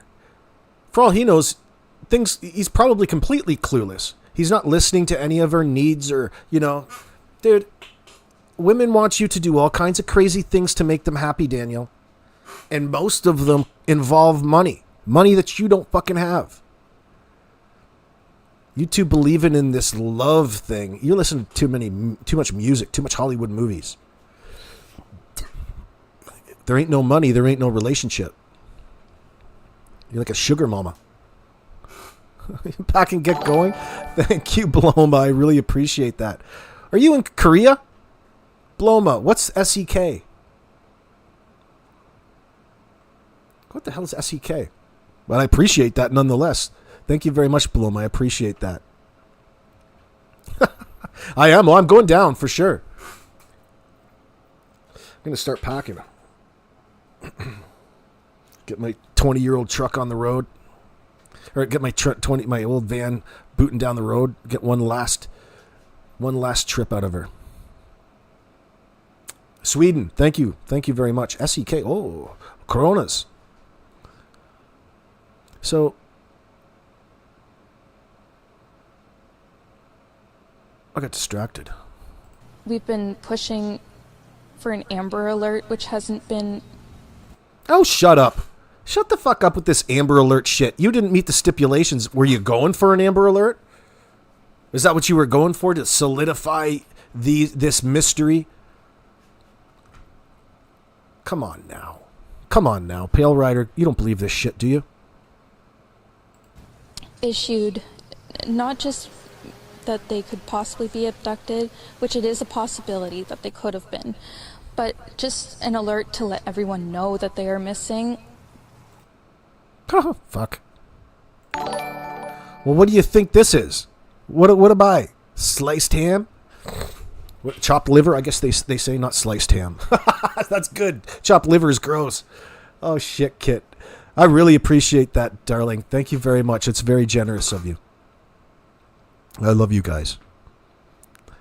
No, I will be packing and we'll be going down there. I don't think this case is going anywhere. I'm going to start my itinerary today, actually.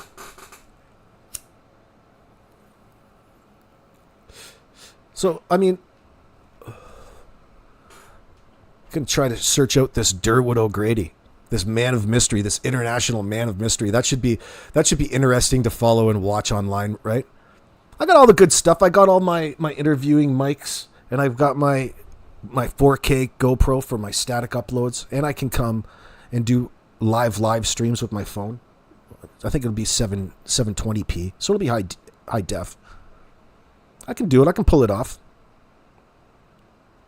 Fuck, I've been saying I've been going out since at least COVID, the lockdown.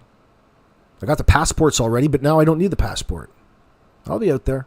I have to line up. I need some people out there up in my Discord to maybe work with me and help me set up and follow up with some potential interviews or to get in contact with out there or to work with me. We had people text me saying that they weren't aware someone else let them know that they were missing, and it would just be nice if everyone could be alerted. Oh, it would be nice. So she wouldn't have to do all the work herself because she only has a limited time before she has to bail, right? Like, think about it. Even right down to the Amber Alert is so centric around her being put off. You know, it would have been nice if they put out the Amber Alert. That would save me from having to contact everybody and tell me my kids are missing. Well, then don't contact them. Why are you contacting people in the first place and telling them your kids are missing? It would have been easier for her little ploy, I would think. Like, you don't understand how the Amber Alert system works. So why would the Amber Alert system have to change to suit your scenario? Here's another fucking scenario of how the world has to change for Malehya Brooks-Murray and not what Malehya Brooks-Murray has to do to fit in that sense. Or follow the rules. If you wanted one, you could have made it look like one. You guys.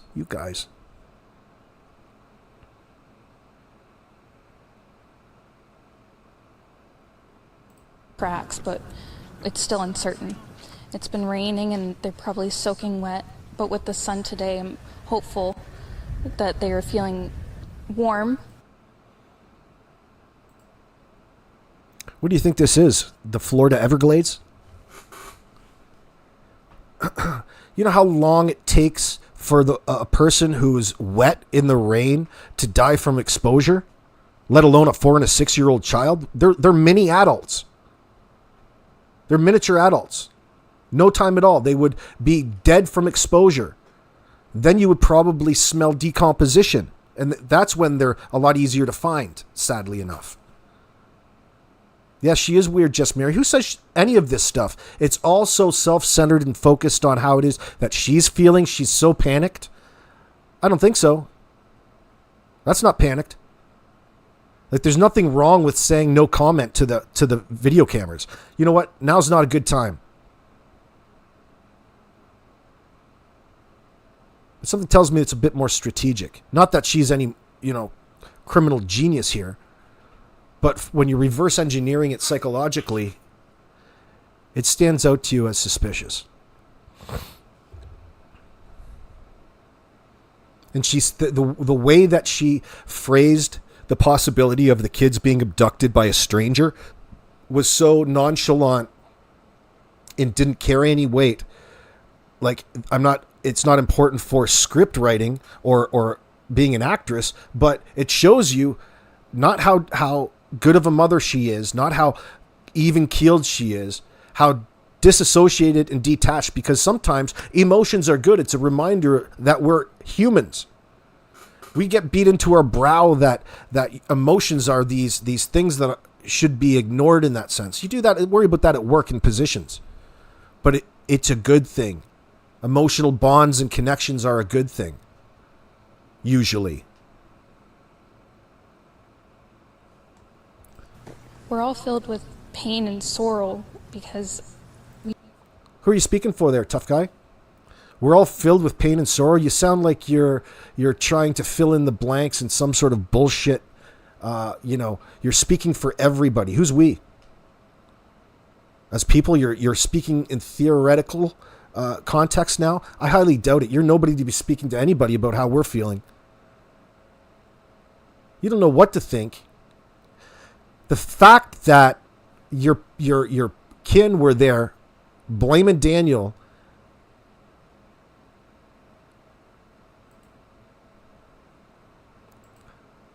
we just want them found. We want them home. Everyone loves them. They are definitely verbal, and they do have possible autism, but it's not extreme autism. It's just they have issues with school. So here's an idea. Where's that gal that was in my chat? The reasons for mentioning the autism might be aligning with the fact that you brought up the previous children's aid involvement months before, and she or Daniel had mentioned that it had to do with the kids and the kids in school in that sense, not keeping up. Now, that's her words. That's putting it in a nice way. There had to have been other things in that situation, other concerns that the staff at the school had as to the reasons why they weren't keeping up. And that's would have been warrant enough to call it children's aid. And just because her mom is saying that who knows where that's coming from. She should just be using that as an excuse, because it would have to work the other way as well. Well, what if the kids aren't actually autistic and they really are being neglected? You know, a process has to go on, unfortunately. Not saying that I agree with it, and not saying that it's perfect. It never is. And it's incredibly intrusive, but it usually sends people into panic mode. Fuck, I know what it did me. I had one of those letters. And I didn't make the greatest decisions at the time. I reacted off of just being safe and interfering more than I should have, when in fact my daughter really did have a disability. And that was really the beginning of getting her diagnosis. So at 4 and 6, they're right in that age group where things are sticking out to you as a parent and they're not meeting milestones and you don't know why, and you're hoping for the best, and they're behind in their verbal skills, because they're, by this age, they should know, a child should have, 150 words, 500 words, 1,000 words, things like this. Well, there was a time that I didn't know any of that. There was a time where I wasn't as good of a parent as I was now, and I think everybody has been there. Think about all that you've learned, being a parent, especially if you've done it several times, compared to when you were fresh and not knowing it yet. Holy shit. And they don't catch up with the other kids. I just want to remain hopeful. But there's always, in a mother's mind, you're always thinking the worst. Last night was one of the worst nights because I didn't have them in their beds. And I don't want to go through that another night without them.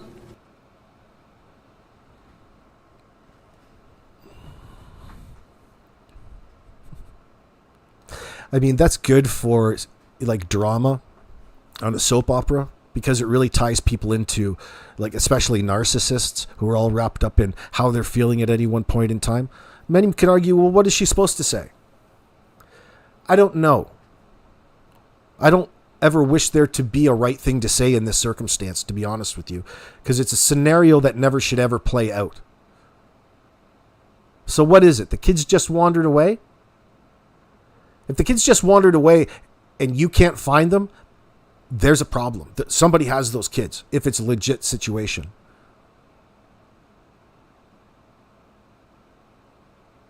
I mean, that's the way you emotionally think of it. They're not super emotionless individuals who are being so rock steady in a time of really grave despair. No. That's not what that was. That was a person being careful about what they were about to say. So better yet, focus on yourself for those cameras and speak about something and reinforce why you're so worried. Why are you doing that? To reiterate the legitimacy of the situation, which is your call, reporting them missing, walking out the door, and Daniel really corroborating every last inch of that story in real time. And the story that's out now is so much different than it was. Now, it can seem that way. It can certainly seem that way because there's one situation, there's a lack of information. And the more information that you get about a situation, it's easy to convolute things. But I don't think that's what it is. Their particular versions of events altered from the story on day one. That's not going to go over well, son, no matter how many polygraphs that you pass. In that polygraph examination, you really showed the tool that is in your belief in that. So your subconscious belief that was some sort of magic button to get any sort of scrutiny off of you from law enforcement tells me that you're really concerned about the information that you do have leading to some sort of trouble for yourself. We know that you know more than you're leading on. It has nothing to do with the investigation who just put out $150,000 for information about an investigation that you're protecting information over. Now, I'm not trying to say that you need to share it with me. But when you're in that situation, you didn't say that, well, rest assured that the RCMP have all of the information that's in my head. Here's what it looks like. You didn't summarize it like that. You taunted people with it. You toyed with people with like a carrot in front of a donkey. That's going to drive people nuts. That's wrong of you. Because you're leaving people to believe, no, I shouldn't say that. I apologize. I'll walk that back. I'm not going to say. Malehya's wanted the Amber Alert so people would stop calling her. None of your business says. That sounds about right. Yeah, because in her life, it was a big deal having to tell everybody that her kids are missing. First of all, one would think that you have better things to do than spend your time on a communication device sending messages, enforcing, sending around a story to make your immediate family aware of your suffering. Shouldn't you be finding your kids in that time? If your kids are fucking missing, you're preoccupied until you get the kids back. And then when you get them back, you're like, holy shit, I don't want anybody to know that. Holy shit, kids, what happened? It's not a legitimate situation. If your kids walked out that door, they shouldn't be too far.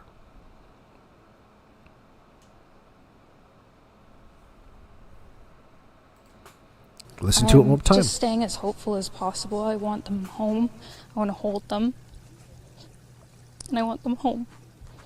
What happened was we woke up, I heard them playing in the next room beside us, and I was drifting in and out of sleep, and they're not the type of kids that we tell them not to go outside on their own. We always make sure that we're out there with them, watching them, and they happen to just get out that sliding door, and we can't hear it when it opens, and they were outside playing, but we weren't aware of it at the time, and the next thing we knew, it was quiet, and we get up, and I tell him, my partner, Daniel, I tell him, do you hear the kids? And he says, no.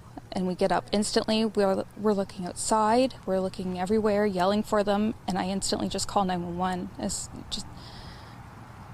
I just had the instinct I needed to call.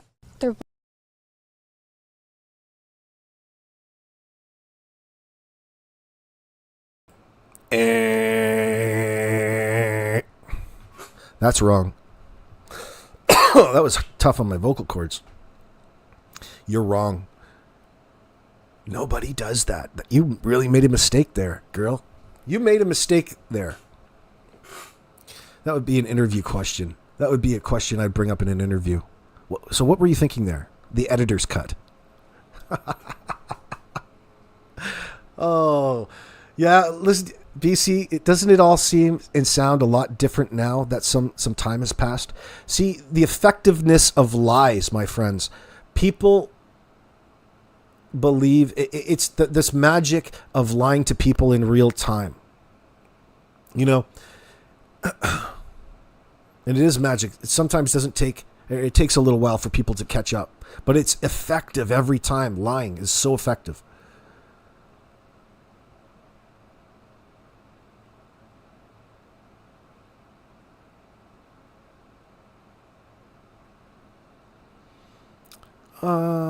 CB, yeah, I mean, they've got to be clever. I mean, it's probably if you want me to profile the people, listen, it's not hard to find people who are anti-establishment and will work against and on this level on Indian reserves. That's not taking anything from them.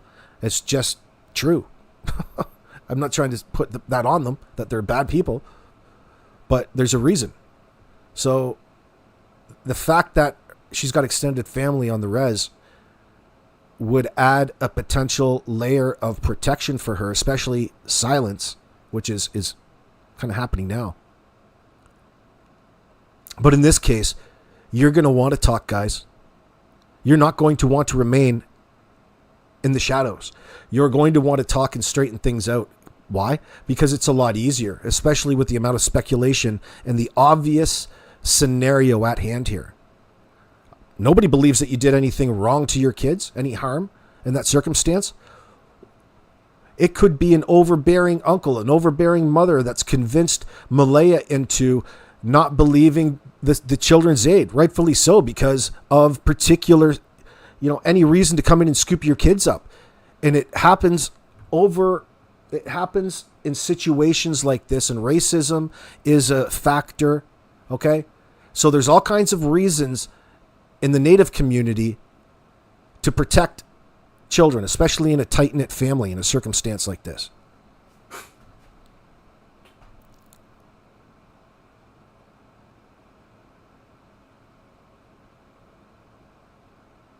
Now, is that happening? I don't know. That's definitely a strong possibility, really strong. But you wouldn't have to know any inside information to have that suspicion, because it happens all the time. It's common. It's just not talked about because they're kids' cases. You don't talk about kids' cases. And especially, you don't hear it on the corporate media because it's the same fucking entity that they're protecting their own against, that turn around and paint things a certain way to make it look a certain way and vilify them in the media in different ways. Not just that. That's just one thing. It doesn't make this situation right. Okay? Put all the cops and all the establishment and the white man aside. It doesn't make this scenario right, because really she's got the world thinking the worst for two kids. I'm not going to accept a lie in this circumstance. You can go on about your life. You can deal with it and add it to it. Your argument. There's no arguing when they come in for these scoops, and especially with certain judges, they take your kids away, break your family up, and it's been done generationally. To me personally too. Not having my kids come in and taken away, not like that, but I'm adopted. And getting to know what happened in that circumstance.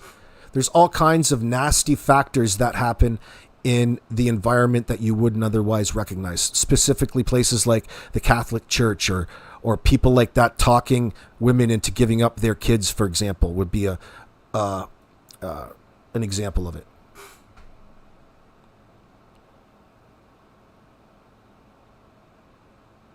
But historically in the RCMP, when it comes to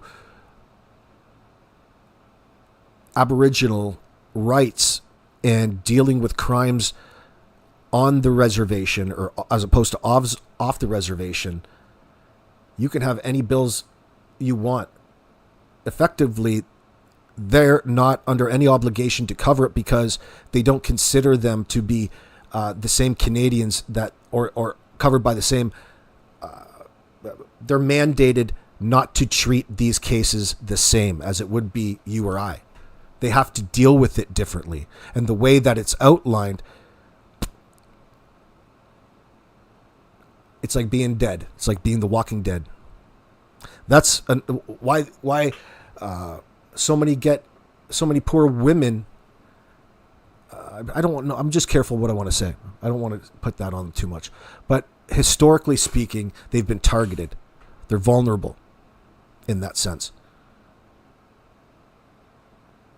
And and you've noticed, they spend more time talking each other up on the news than anything else to keep that false illusion. When in practice, she's a different story. And it still is. But what hasn't changed is the lies and deception.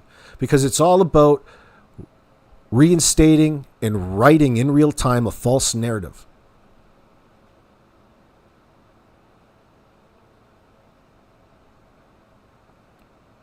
Yeah, Eliza Knockwood, this law gives Indigenous communities more control over child welfare decisions involving their children.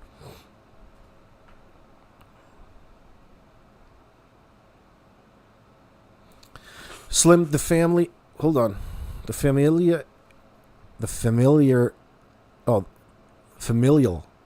alienation is perpetuated. Judges need to be re-elected to their bench and held accountable. Liza, RCMP can go on to reserves. In fact, lots of reses have RCMP officers or active patrols, right, including ours. They work with the community and leadership, but they definitely have jurisdiction. Oh, for sure, especially in situations like this. I'm not talking about that necessarily, but you made a good point. If she does speak out about abuse, says Eliza, welcome, by the way, that deserves to be heard too, absolutely. We can't shut down her truth just because it makes others uncomfortable. Every side matters, including hers. Well, that's true. Oh, absolutely. I agree. I couldn't agree with you more. Did I seem a bit harsh on her this morning? I'm sorry. I could probably seem a bit harsh now. I'm so wishy-washy. No, listen, I've got a heart for the situation. You get lost in your own conversation because I'm talking to myself here. I try to make it interesting. But yeah, there's a reason for all of this, isn't there? AB420, do I have an email messenger, etc. to send in information? Yeah, hold on, my friend. Let me just pop that in chat. Let me see here.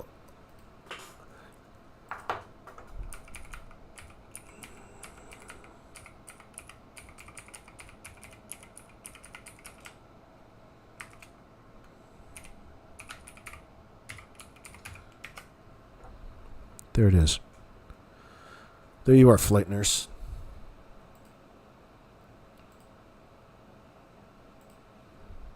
What's going on, ICB? Oh, yeah, friends. Hit that like. It helps me out. We got to grow this. We got to get the momentum going on this channel again. It'll take a little bit. It's getting better and better day by day. But now we have more of a reason to be live in this sense.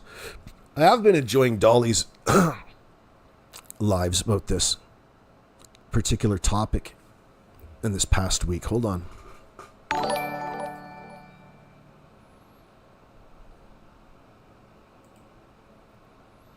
So this... Oh, passionate, I get it. Yeah, well, I was trying to re-emphasize my points. Like, we made some good points here this morning.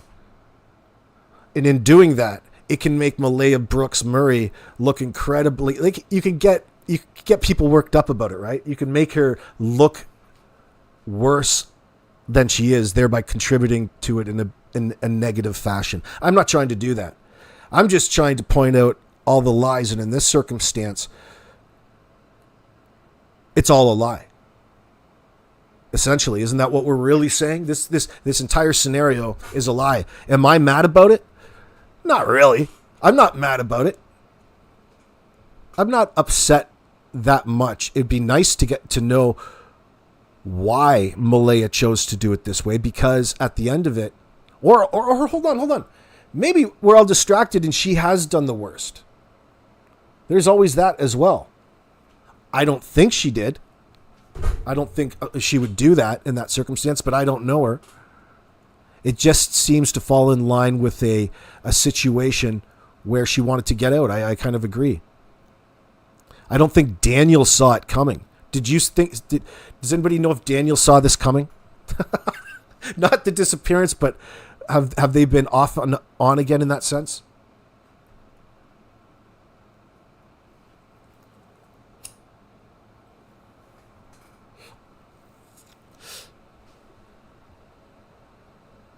If she had to leave Daniel because mom, says Soldier Girl, because mom-in-law was threatening to put her out. Do you know what? It could be as, so let's say her family is tight-knit in that sense. Like her mom and her dad. I don't know her extended family, but I would think that they are, from what I heard, okay? From what I read, not from what I heard. Little Mr. Rumor Boy here. But from what I read, and what I read into the Tanya Brooks case and the bullshit surrounding that particular case, like, she was brutally murdered and left for dead in a school.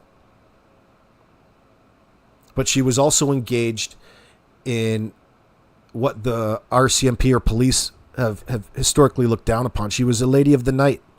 And she was forced into doing this for all kinds of different reasons. So there's all kinds of animosity that's built up around that particular scenario.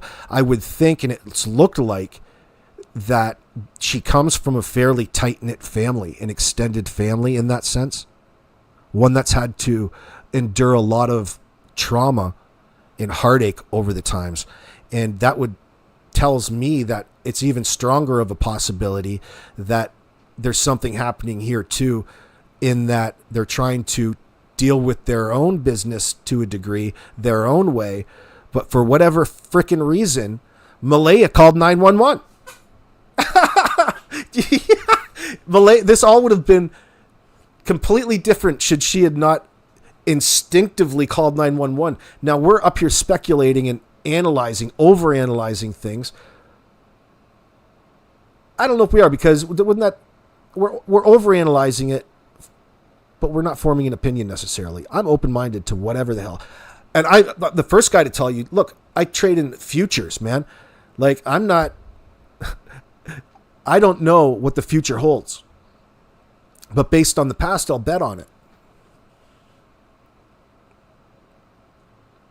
Sometimes people stay out of the public eye for complex reasons. Trauma, fear, and legal guidance can lead someone to stay quiet, even when their heart is breaking. Yeah,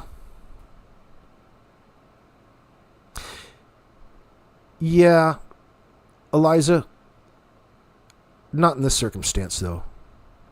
There's a big problem. There's a big problem here. She can stay quiet, meaning Malehya. She can stay quiet and in the shadows and still straighten all of this out 100%. So it kind of tells me that maybe there's an alternate agenda here. There's another agenda and another influence at work being carried out. Are they using the high-profile nature to draw some sort of vengeance back on the RCMP, the same RCMP who wouldn't put any fucking resources into the Tanya Woods or Brooks case and wouldn't do what was right in that scenario? And as an act of vengeance,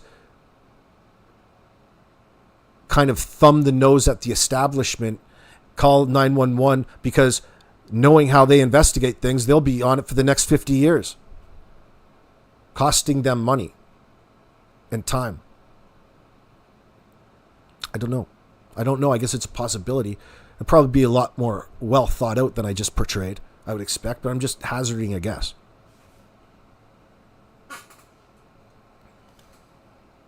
The problem I have with it is that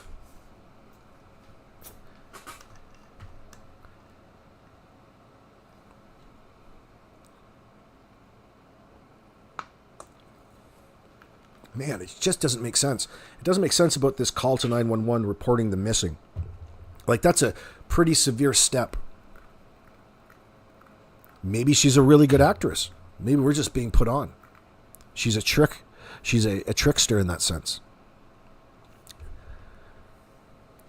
Flight nurse says she obviously was not under any life or death circumstances, as she looks fine. Zero obvious marks from abuse. There's so much more to this story. Those words echo in my mind. What did Daniel mean about that? What did Daniel exactly mean?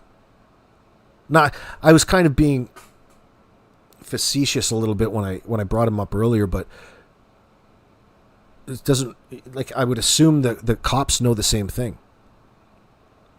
And therefore, they would know, because it's probably not the first time that it's happened, perhaps, and they would just do a replay on how they handled the last situation. Her family has history with law enforcement, ADKD, and I feel that they know how to navigate around the situation, if evolved at all. Yeah, so do I. And you know what? Malehya, the problem people are having with it, and yeah, you can say that. Where was that gal? Eliza? You can say that, and it's worth mentioning, but in this situation, I don't think it is. You protect yourself. If she genuinely was in need of dire help in finding her kids that particular day, there's no reason to go legally and have custody of your own daughter, Meadow.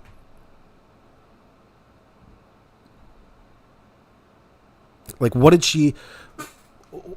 I mean, it was out of her control to a certain degree, I would think, and I'm just going off of my pre-assumed notion. But if she doesn't have custody, it's because the truth isn't out there, or they don't have a clear idea of what was going on, or your story is so lackluster it indicates neglect in that sense. False reporting. I'm not even worried about throwing the book at her. Malehya sabotaged and sacrificed all the kids in her family, seemingly for her own emotional state in that sense, on public TV.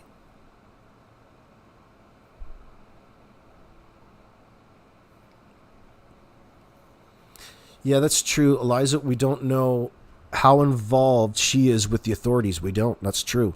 We don't know how much she's been telling them. All of this is speculative, of course. Of course, of course. Yes, it is, my friends. It's just a battle of arguments. That's all it is. It's just a consideration. I encourage you all not to form an opinion. Keep your minds open on this one. It's so hard to compare it. When you try to make sense to this call and why she would report the missing in the first place, it always falls apart. So, BC proud. God bless you, darling. That's very generous of you. I appreciate that.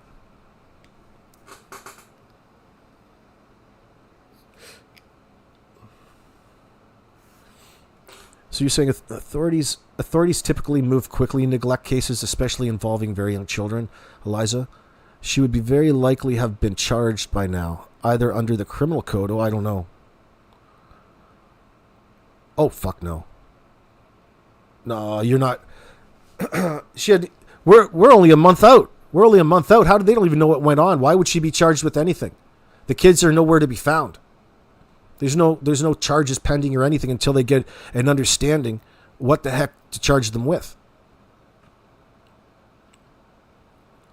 Or what they plan on doing in that circumstance. I don't know where they are.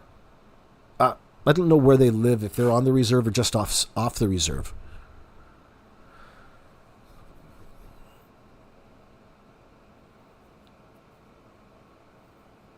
I appreciate that, flight nurse. I'll have a check in a little bit. We're not going to charge him without any evidence, but the lack of evidence, Daniel would have been charged too. No. They don't even have an idea of what the hell's going on yet. Right now, they have to treat this as a missing. They're going to treat this as it was reported to 911, the emergency services. Right? They're going to treat that for as long as possible. So in the background, there's definitely a bullshit false narrative going on. It's just a question of who. And that's what the investigators will be investigating, I would expect.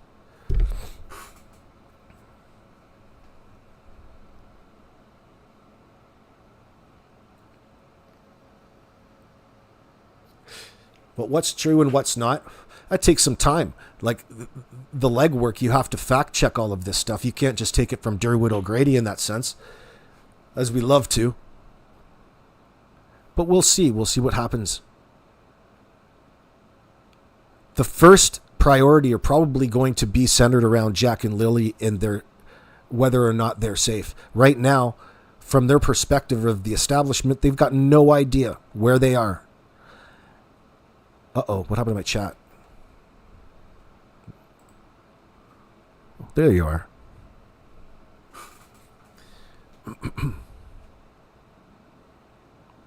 Oh, if there was any wrongdoing, they don't lay charges right away. You never see that. Charges come years and years out. After there's a clear understanding about what's going on in this particular circumstance. There's an open investigation. That's always going to be a problem. Therefore, if it wasn't out of vengeance, why would Malehya involve the cops, essentially? If not to somehow lead them on, waste their time, fuck them around. Not her personally, but whoever's influencing her in the background. Because really, somebody else has to be involved.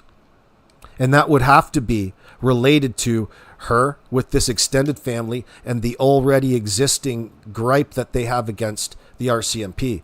It wouldn't seem to me that she would have the instincts to be calling the cops about anything in the real world, unless she was trying to paint a false narrative in that sense from right the get-go.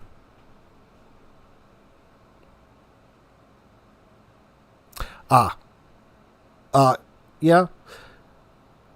On May 2nd, if the RCMP picked up on anything criminal or signs of negligence, well, they didn't have any kids around to check it. So what are they going to say? Signs of negligence. Do you want, Eliza, you want to see a sign of negligence? Have you seen the fucking place they were living in? The entire property was neglected, girlfriend. That's a sign of negligence, especially to the children's aid.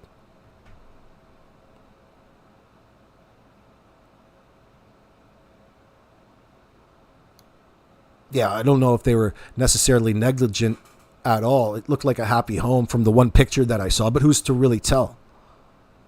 Who's to really tell?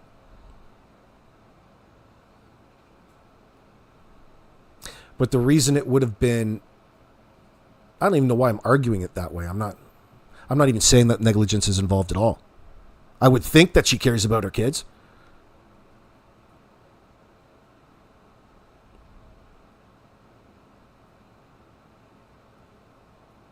I'm just playing devil's advocate in my own mind. In my own mind, it makes me wonder, since she called 911 in the morning, if she had them picked up, it would have been the night before. Yeah, I see what you're saying, Eliza. I kind of actually agree with you in that sense. But I don't know. I'm open to getting to know what happened. But in regards to the negligence from the school, it's always a possibility. And that would be the primary concern about their involvement, the children's aid being involved already. Not that that's an indicator that anything was necessarily wrong going on, excuse me. I wanted to say that earlier and I didn't.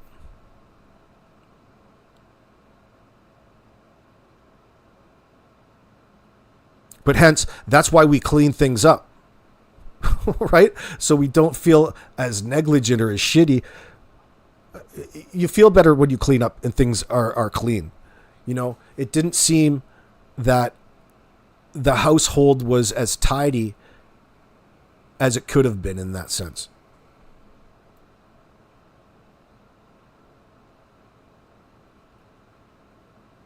I mean, part of me doesn't blame her because fuck, who wants to live in that trailer? But then again, you know what the answer to that question is. All you have to do is clean up and throw a fresh coat of paint on it to make it look nice just for the time being to get yourself by.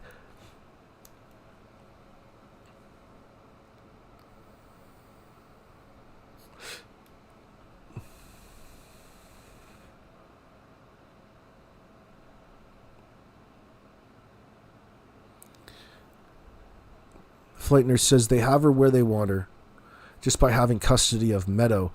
Guarantee LE will break her with threats of never giving Meadow back. Well, we got to emphasize that we don't exactly know what's going on. I don't think anybody does. So part of me just follows what Daniel has said and kind of interpret it that way. We don't exactly know where Meadow is right now. He indicated that she was still in the custody of Mom at her grandma's house, maternal. And then something apparently, or has it happened in that circumstance? I'm sure there's all kinds of emotions going on in the background. Like, it's not like Malehya is stress-free at this point in time. She's got to be shitting her pants. She could have controlled all of this, though. Something tells me. But of course, it's just me speculating.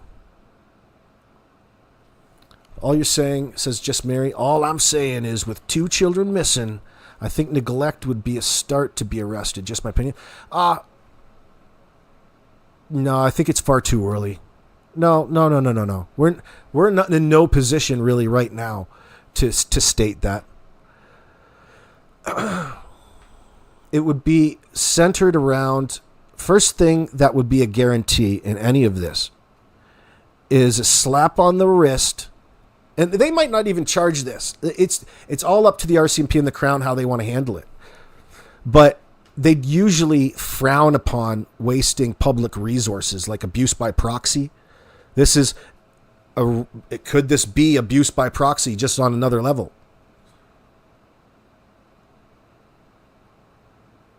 Given I don't know anything about her extended family, just what I've read. But they, in my opinion, have all kinds of reasons to be upset at the RCMP and the system in that sense. And they're already well aware of the potentials and able to navigate this unfair, unjust system stacked against them.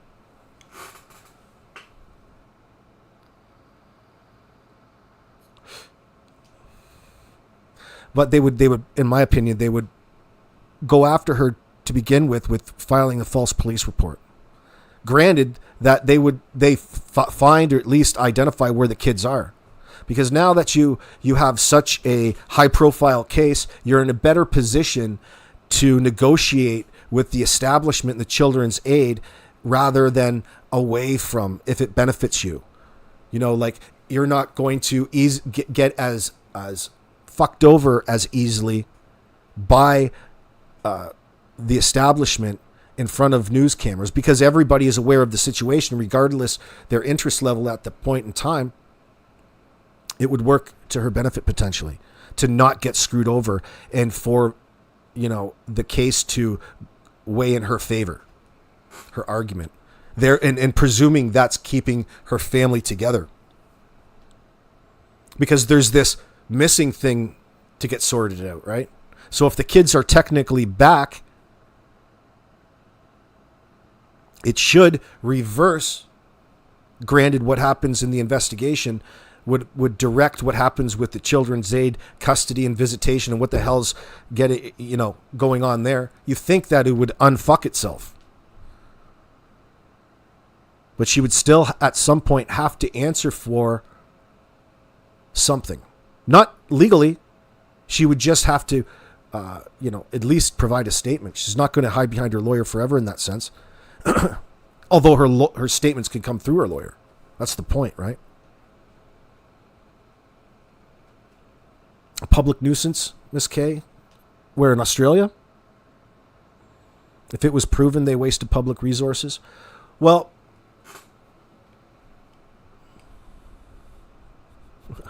there are probably ways to get out of that, I think. Because we don't technically know where they are, do we?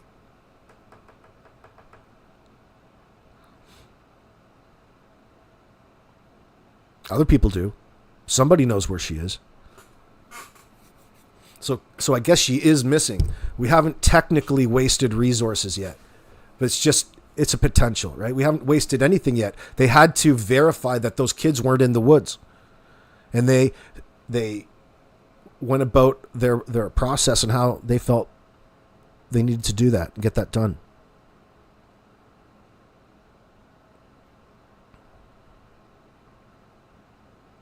It all depends on what exactly is going on.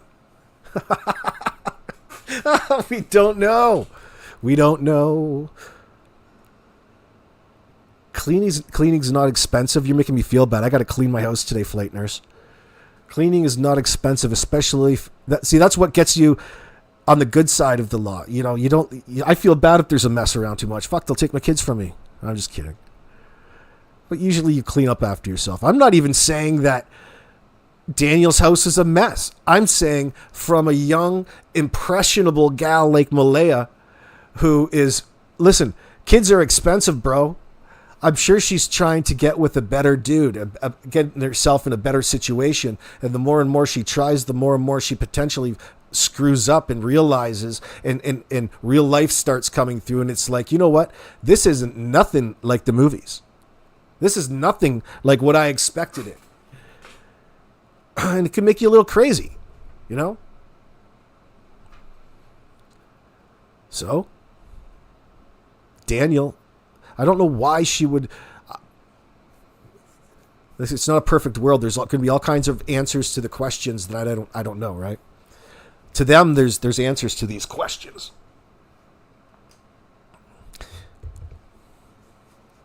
So there's this talk about this message that Daniel sent Malehya about how he will be the man that she thought he was in the beginning of the relationship, or something like that. Has anybody else heard that?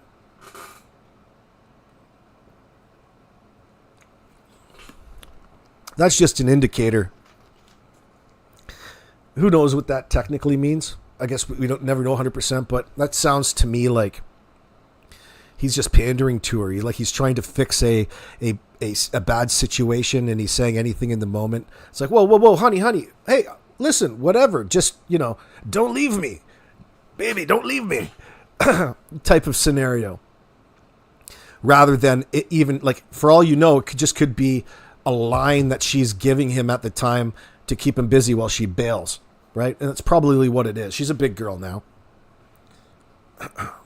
Maybe it's partially true.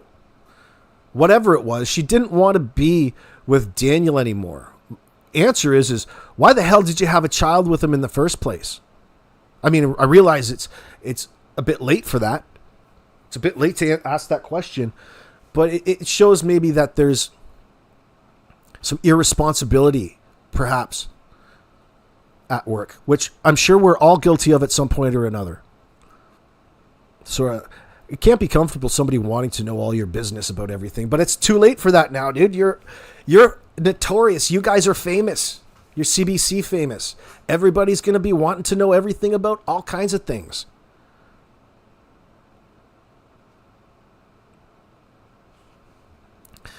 Malehya's vehicle being towed to her is strange.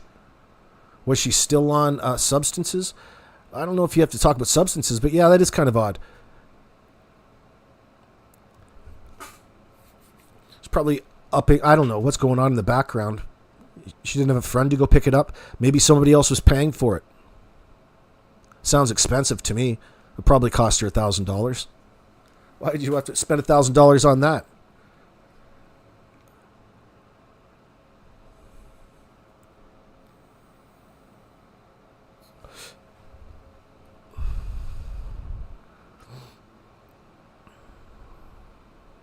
We don't know what challenges that may have been present in the relationship, says Eliza. Would Daniel let her leave with Meadow? Would she leave Meadow with Daniel and leave with Jack and Lilly? Many unknowns. Well, I'm not going to start arguing either or on that argument. We don't know. I do kind of want to argue that a little bit, just for the sake of it, but I feel a little bad. I don't want to start playing roles in that sense. But I get you. There is unknowns in the circumstance. She might have a legitimate reason, and people are going to judge and speculate. She needs to get used to it. Don't let it bother her. Malehya, if you're out there, you've got to grow callous to this. You've got to be hard, girl. You've got to look at that camera and mean what you say what you mean. You can even lie, but do it with conviction. Do it like you're meant to be there. You look like you're shitting your pants on the other interview. Do I trust what's going on in the background? There's no reason that's going to come up that's going to make this okay. No, what somebody did here, whoever's lying, and we kind of understand who that is now, is in the wrong in this circumstance. This isn't going to help the scenario. It may have been handled inappropriately, wrong, like they called 911 and reported their kids missing, but there's a reason for that, and I want to get to the reason why that is. And I'm not buying instinctively, because that is a red flag to me, indicating that she's fucking lying. Like you couldn't have messed that one up any worse. Nobody preemptively calls 911 before things happen. That's like predicting the future. Impossible.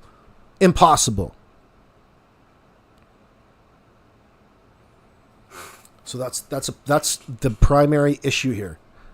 And secretly, away from public statements, I bet you that's going to be the investigator's biggest problem with it too. Like, these cops don't like being lied to. And I'm not like a blue line sympathizer. Like, cops piss me off.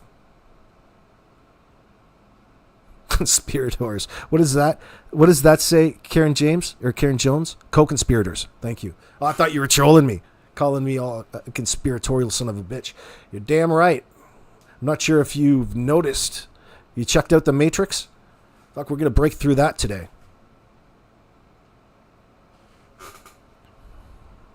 Hey, Vivian. I hope cops thoroughly checked those cars before any were moved.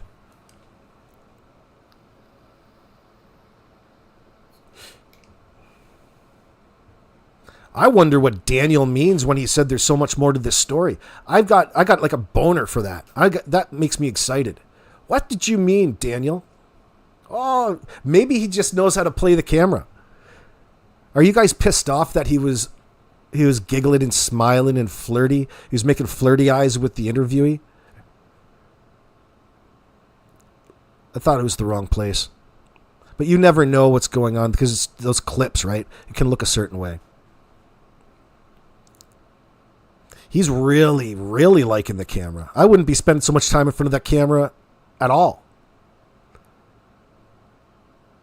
So maybe there's a parallel little storyline playing out that, only they can recognize going on among one another, because you would think that Malehya is watching what's going on and unfolding throughout media and social media. She knows what he said in that interview, I would expect. Or is she really gone? She thinks just ignoring everything is better. She went Amish on this one. It went straight Amish. Maybe she's staying with the Amish. You could probably trust them most of the time.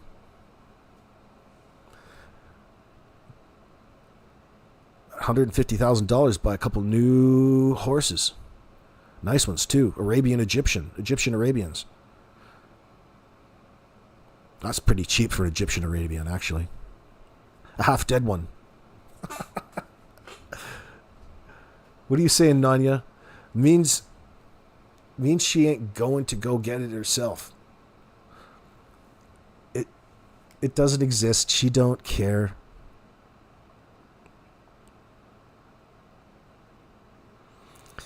Is it? It means she ain't going to go get it herself. It doesn't exist. She don't care. Or you're guessing what he meant. Malehya's trying to frame Daniel. I kind of get that feeling too, but it's maybe because he's suggesting it. I'm not sure yet.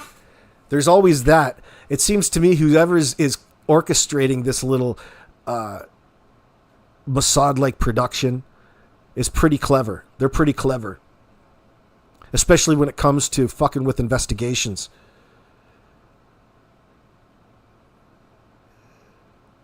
Maybe it's engineered to look that way. Maybe it's meant to look that way. Malehya's trying to frame Daniel. Daniel seems like a bit of a dolt, in my opinion. I believe Malehya is driving all of this.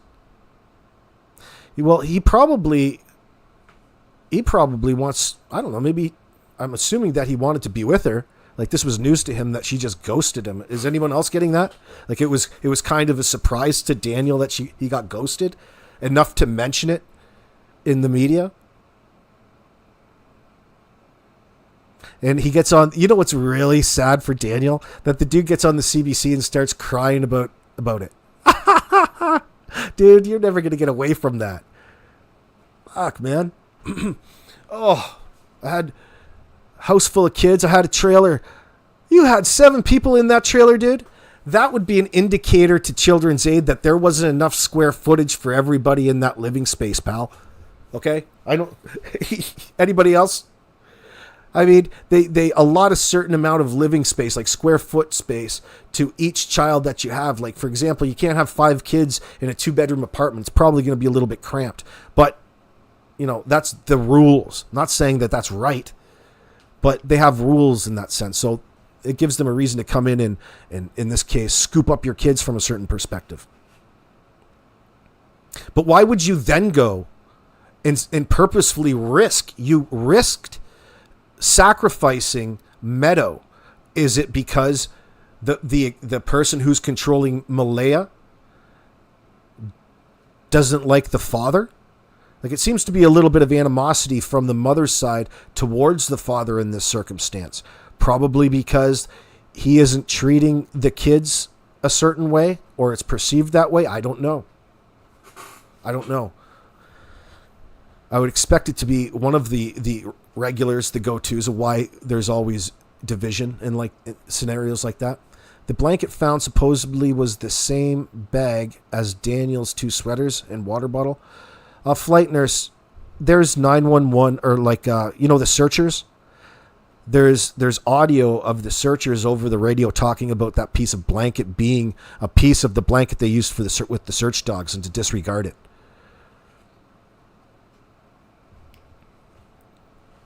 Disregarded as evidence in that sense.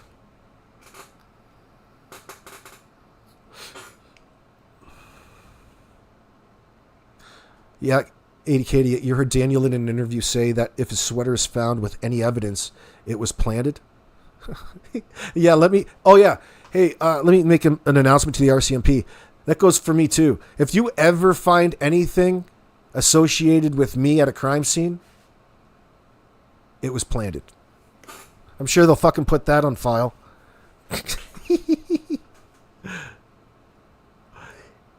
Yeah, but that's why it's worth mentioning. They've got him in a catch-22.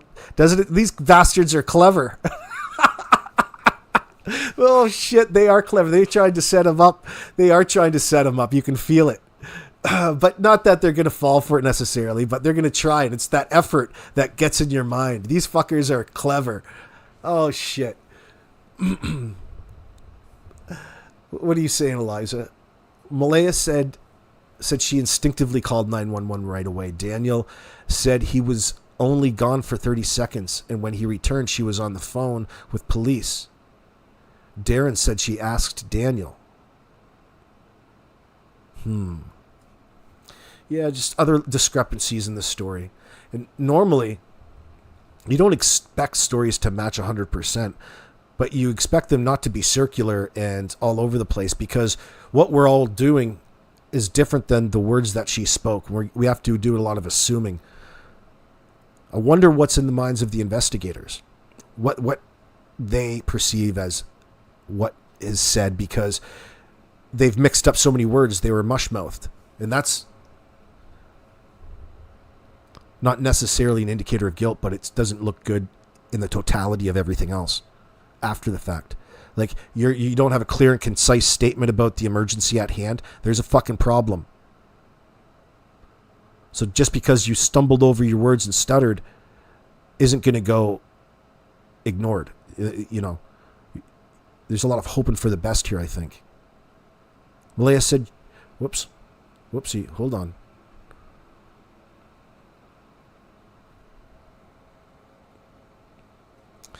Norris says, like how the boot print was planted.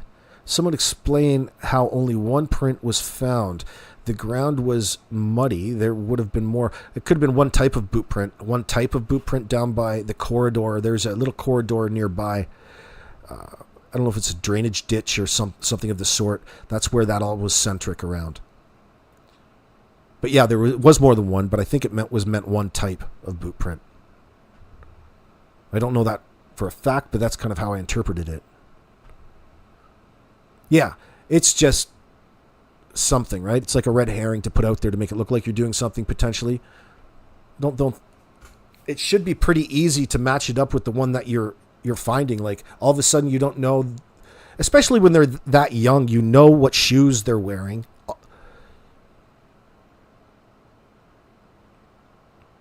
You don't need to know the pattern, but usually there's something printed on the bottom, and it will indicate, you know, exactly how sharp it was in the mud or the muck, exactly how long ago that print was made. There isn't a whole lot of settling or rising or retention in that print.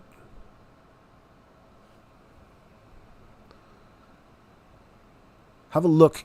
Hey, Patricia Burns. Have a look at the channel Practical Linguistics. Oh, I know that channel. He analyzed Daniel's statements, and he has analyzed another linguist who has wrongly analyzed Daniel's statements. It's interesting. I will go check that out. Yeah, but you can play those games all day. It's open to interpretation. It's a pseudoscience. And yeah, it's fun to watch. And I love breaking down statement, and I love statement analysis, to be honest with you, because I love, well, no need to say that. Peter Hyatt. I love Peter Hyatt. God rest his soul.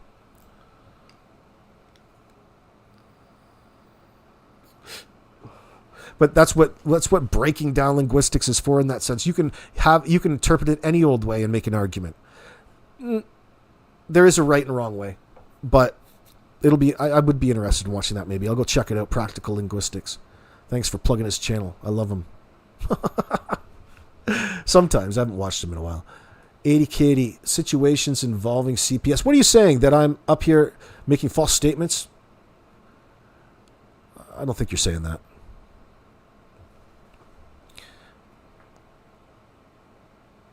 Well, the fact that she packed up for the kids after she reported them missing is odd. Anybody else find that odd? It goes against the motherly instinct. It looks like she set this up, pinned it off on Daniel, and never to be heard from again. And he's got all of this bullshit to deal with. It does feel like that's what's going on here. That couldn't be it. This is like a weird episode of some sort of sitcom. Whereas there would probably be some sort of you would think, if this was done out of maliciousness at some level, they would want to pursue charges. Punitive damages. Oh, Christ. You like Matt Damon?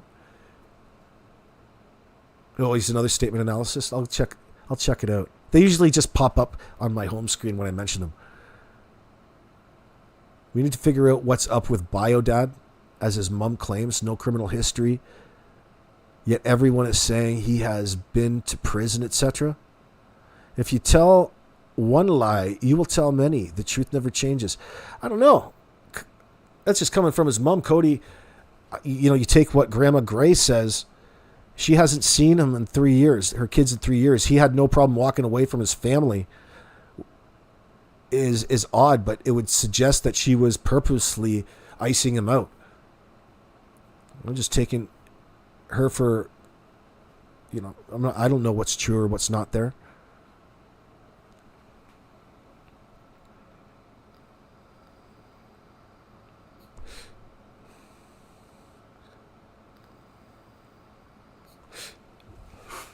Yeah, Nanya.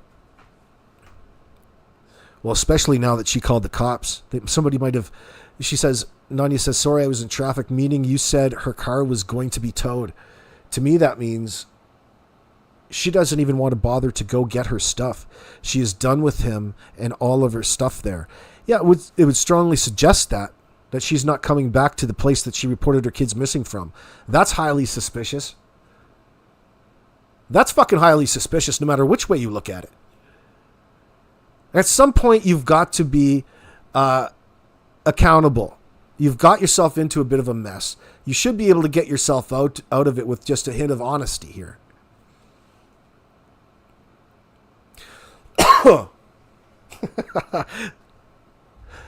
I know when I find out the truth, and we're going to find it out someday. We're going to find the truth out.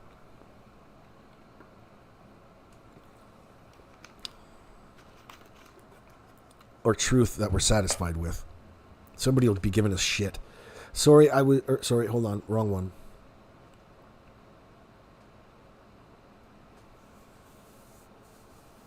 They never said it was a child's print or not. No, they didn't, Lips. But I guess it's possible that a small person could put on an adult's boot in that sense and traverse miles through the wilderness with it. Like it was a cross trainer. Hardly. Nor you say it's hard to know. I don't know the whole thing about the boot. I wish they were more in depth with the details. I don't think there are a lot of details. They've got a boot print and that's about it. What does it mean? It's open to interpretation. It could mean something. It could be nothing. It's just something. They have to report back anything that you find within the quadrants and the areas. It could be something. It could be nothing. You have to check it out. It's the purpose of searching.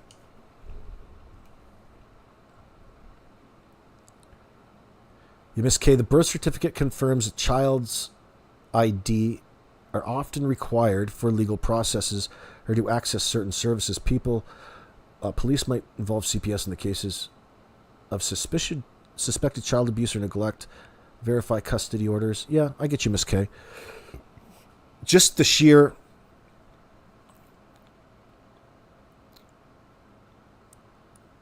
She packed up, according to Daniel, Malehya packed up some stuffed animals. The kids' stuffed animals, Jack and Lilly. A couple of Daniel's sweaters. That way, when the dogs come around, they can rub Daniel's scent all over stuff. and the kids' birth certificates, and she hightailed it out of there in Mom's car, I guess. Oh, nothing suspicious to see there. I'm sure everything's okay. Oh, shit. You didn't stick around one minute, man. Oh, nothing to see here. All kinds of excuses. Yeah.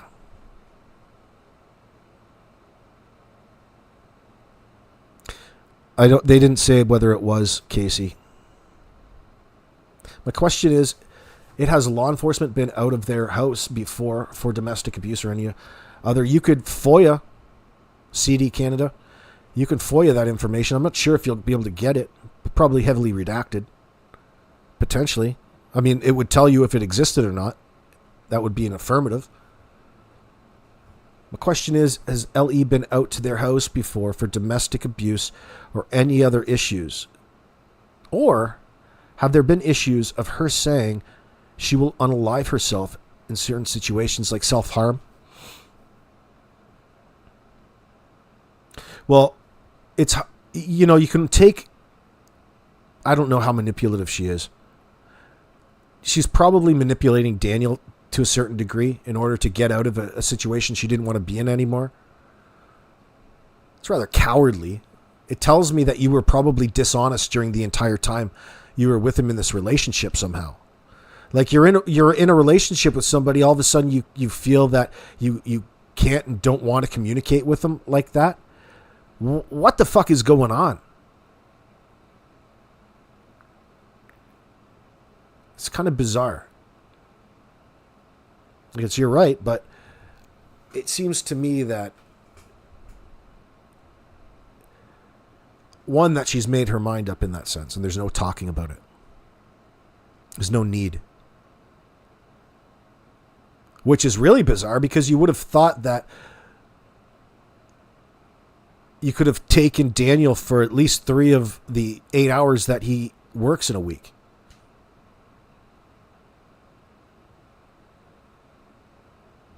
Now, your biggest question is, why is she so hell-bent to run from Daniel? What is it about him that's causing such fear? Frick, I wish she would just be honest. That's a good question, Nor. I don't know, we're all kind of in the same place with that, aren't we? There's all kinds of possibilities in how she feels about it, and that's what's really centric to her in all of this. Feelings. Nobody cares about feelings. You got to get a hold of your feelings, control your emotions. That way, you can keep it together.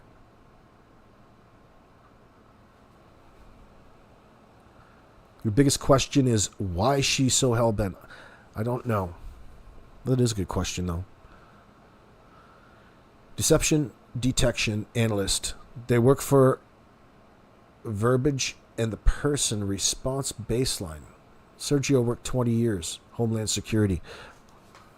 Oh, is that right, Ms. K? None yet is suspicious. Well, what do you think? Are you going to be pissed off when you find out the truth about this scenario? Or are you going to be relieved? It's going to depend on the state of the children.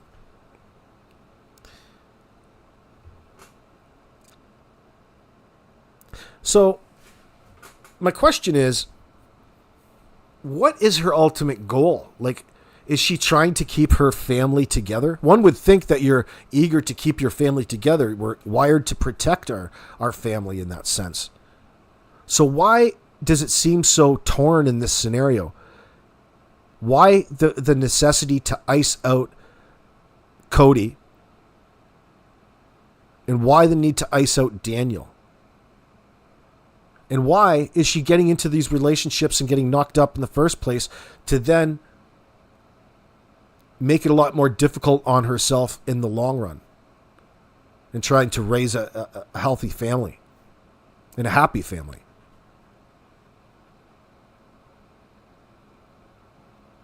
You're surprised she doesn't have an order of protection against Daniel yet?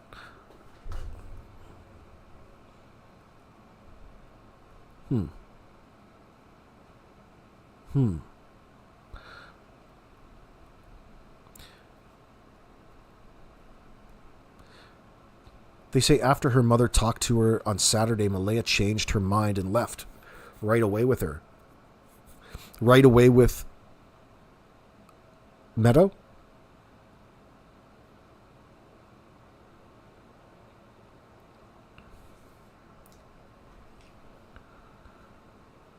Well, she's still really busy right now with an 18-month-old baby. I mean, we know what she's probably doing right now, trying to take care of her kid, hopefully. Oh, Patty Burns. Hello. Can I just say that this chat is fab? I was a bit afraid of showing my opinion because folks can run one out of town for it. Thank you so much. Oh, just wait. It's not over yet, girl. Don't worry about it. Yeah, we want to hear opinions in that sense. Because there's people out there right now that know a lot more about this situation than anybody else, including the cops, including all of the people on the ground, including Darren Geddes. And they're watching, not just this, but every other live chat and every so often you get key important details about a mystery in a situation, whether it be minuscule or something else. And it's up to you to interpret it, but it's always interesting. And there's always, in these cases, there's usually a brief amount of time that you can get in and that be useful to people in situations like this. And hence entertaining. Opinions are better than the lies, Slim, at this point. That's true. Better than false narratives. Like, they're really, you can see it on CBC, they're really working overtime trying to justify all of this money spent and how great of a job that they did, and they get to thank each other all these different ways and really bolster themselves up for promotions. All while, like, mishandling a simple fucking case.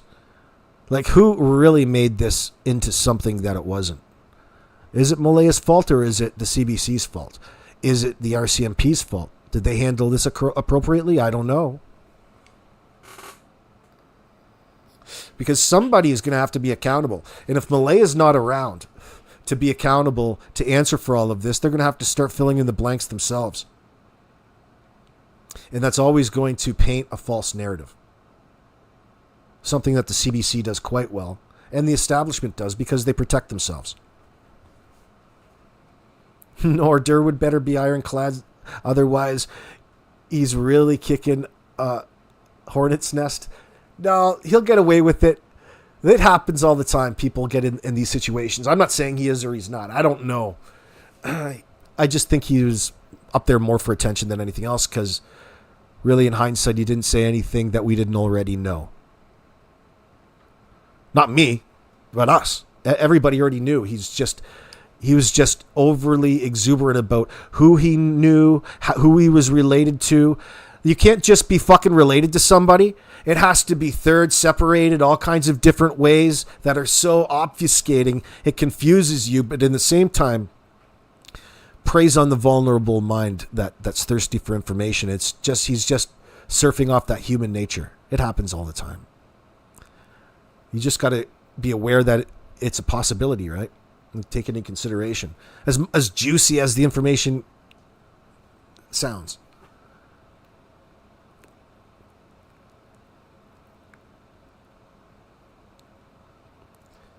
So if Daniel thinks that so obviously Malehya, it would seem to me Meadow would be in Malehya's custody if the agreement was to be under Cindy, I think her mom's name is Grandma, under that roof. If that's true, then it would indicate that there's some sort of infighting going on at this point in time. But why? At that point, they've already made the agreement. Like, I mean, they're satisfied that she's in a safe environment. They wouldn't necessarily, based off assumptions, have to remove Meadow completely from the people that care and put her into some sort of foster situation. I don't know what's true. I think we got off because of what Derwood said, that CPS has Meadow, which I have a fucking hard time believing right now, just because it came from this guy. I have to go back and erase that and go with what Daniel said. And the reason I think, like he said, it's because the supervised access that he was allowed fell through because essentially Malehya left and violated the order. Not that it means anything. She just violated the order and took off with Meadow in hand. Like she's on the run with Meadow. That's how that got started. And it was Derwood here that said, no, that's not true. I wouldn't believe that son of a bitch, though. I can't believe this guy. I don't think either should you. Even though that might be true. I don't know what is true. It would seem to me that that's the first thing that they will ask, even if they're unsure about what was going on in this situation. If she was at Cindy's house with the baby, because they have no other reason to believe the cops or Children's Aid that the situation isn't as portrayed. The kids wandered off and they can't find them. Like, they're going to have to handle it that way, based off of that.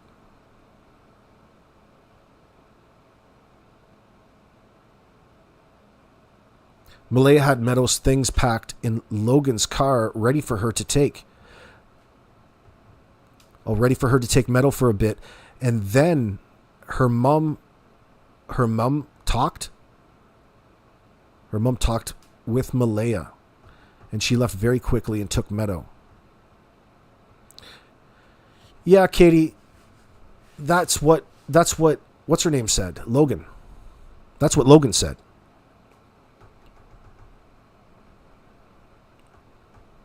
Do you trust Logan is who she says she is? They're all vouching for one another now.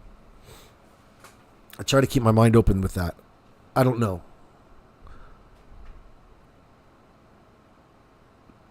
I wonder about it. Because in a way, Logan talks just like, or similar to Derwood here. Darren. I'd have to check. It's escape. Where is Logan's interview? You want to go watch that right now? How much time have we got? Holy shit, it's almost 3 hours. It's 32 degrees out. Fuck, it's hot.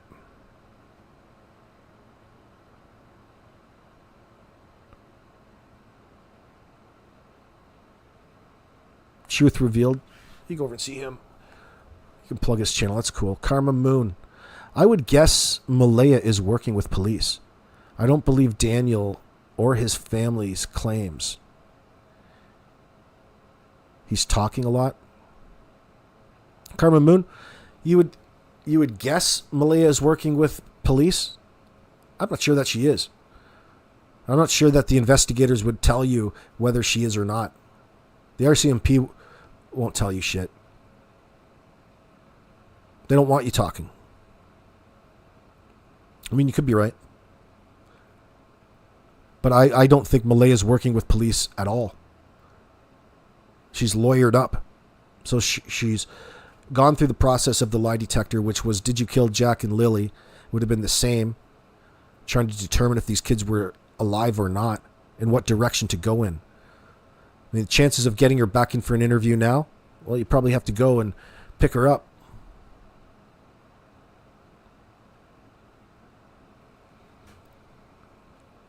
What does working with police mean when she, as far as the police know, the kids, her story is already out. She wouldn't really have anything else to talk to them about, right?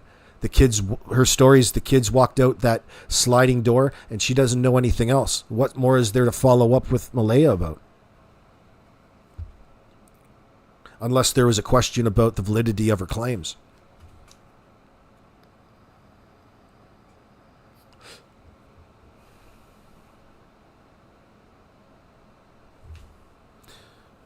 Patricia Burns says, I believe CPS oversaw the family take Meadow and is with one of Malehya's relatives now.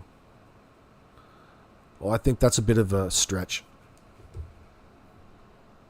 Oh, did I read that wrong? I believe CPS oversaw the family take Meadow. I see what you're saying.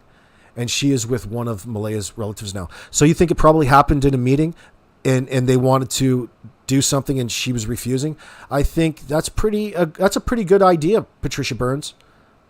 I did misread that. I believe CPS oversaw the family, as if it would be a reasonable assertion to think that something triggered a confrontation where it forced Malehya's hand out of sheer protection and love for her baby Meadow to disregard the white man's orders in that sense. And it could be representative on a bigger level. I don't know. That's a good point. I like it.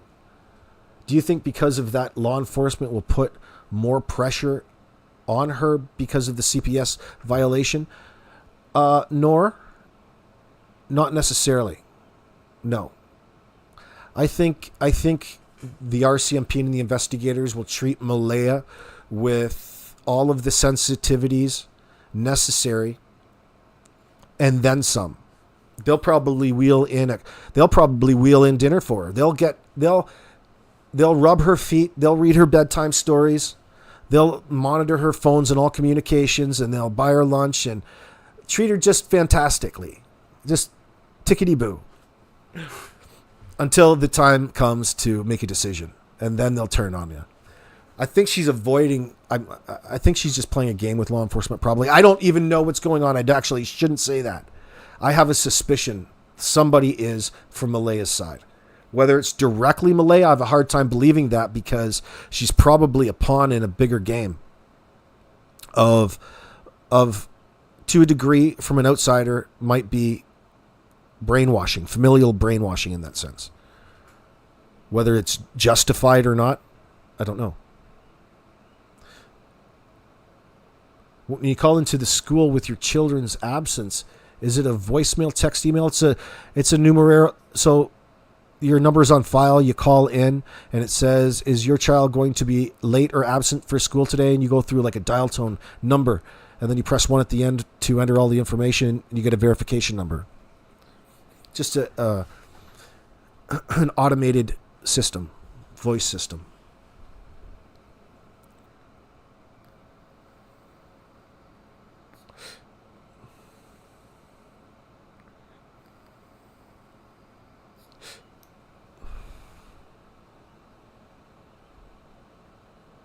Yeah, Karen, the Global Mail, you're citing the Global Mail report. And that's not a strong indicator. It could be anything, but then again, it could be something. I don't feel that it's necessarily... I don't think it's a strong indicator citing something other than what's already present in front of your eyes, right? I think it's easy to say by the way she handled this situation that there was probably problems. And it probably stemmed from being immature, her own immaturity. At some point, you've got to take accountability for your place in the world and universe, like it or not. Then you can start blaming other people. Right after. Oh, shit. Yeah, Malehya definitely acts like she knows more than she's telling. Absolutely. That's an understatement, soldier girl.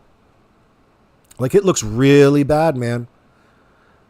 It looks really bad, and people are automatically going to think the worst. So you've got that working against you, too. That's going to be what really sticks in your mind, because it's going to seem like things aren't constantly going your way in that sense. Nothing's going to go your way in this circumstance. It's going to be a pain in the butt. Although they'll create the false illusion that they're sensitive of the scenario of your kids walking away, and you're free to leave this interview today until you're not. That's usually how they work. He said she was playing in her phone. Oh, in her phone. Something about him using that claim is a sign to me.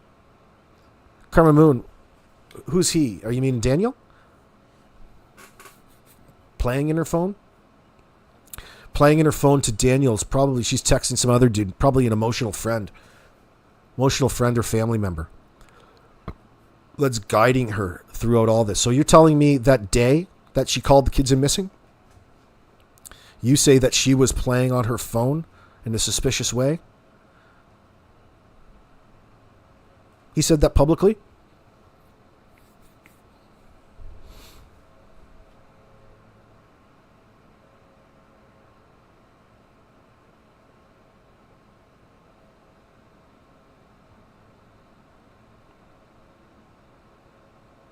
Has anyone heard of anything about Daniel's brother? That seems odd to you, Just Mary? I haven't heard anything about Daniel's mother or brother that lives there. No. Well, not that I've seen. Maybe somebody else knows. So Daniel could have placed that 6 a.m. call to the school, Slim? Well, he says Malehya did. But are you saying he's lying? That would be a weird thing to lie about in front of the media. Not sure why I know that. Get confused sometimes.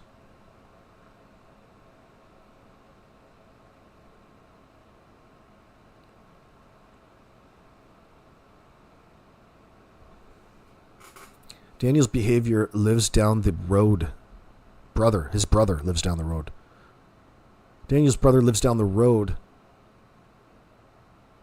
Type of thing. His mom has a house in town. I thought, well, then who lives there with him? I thought other people, Karen Jones lived there with Daniel at that residence. Like there's a trailer out back. I thought his mom lived out in that trailer. Maybe his brother lived in another portion.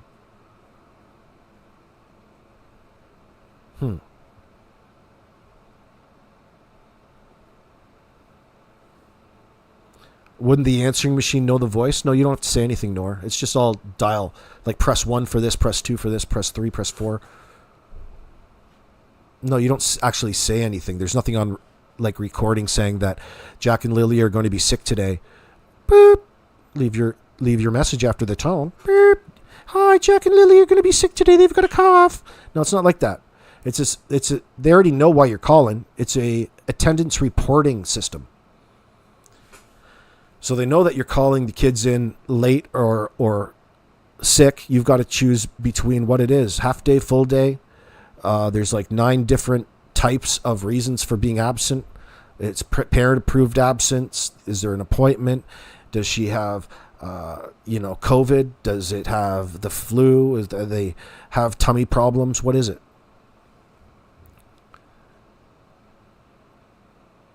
I always just say parent-approved absence. Beep.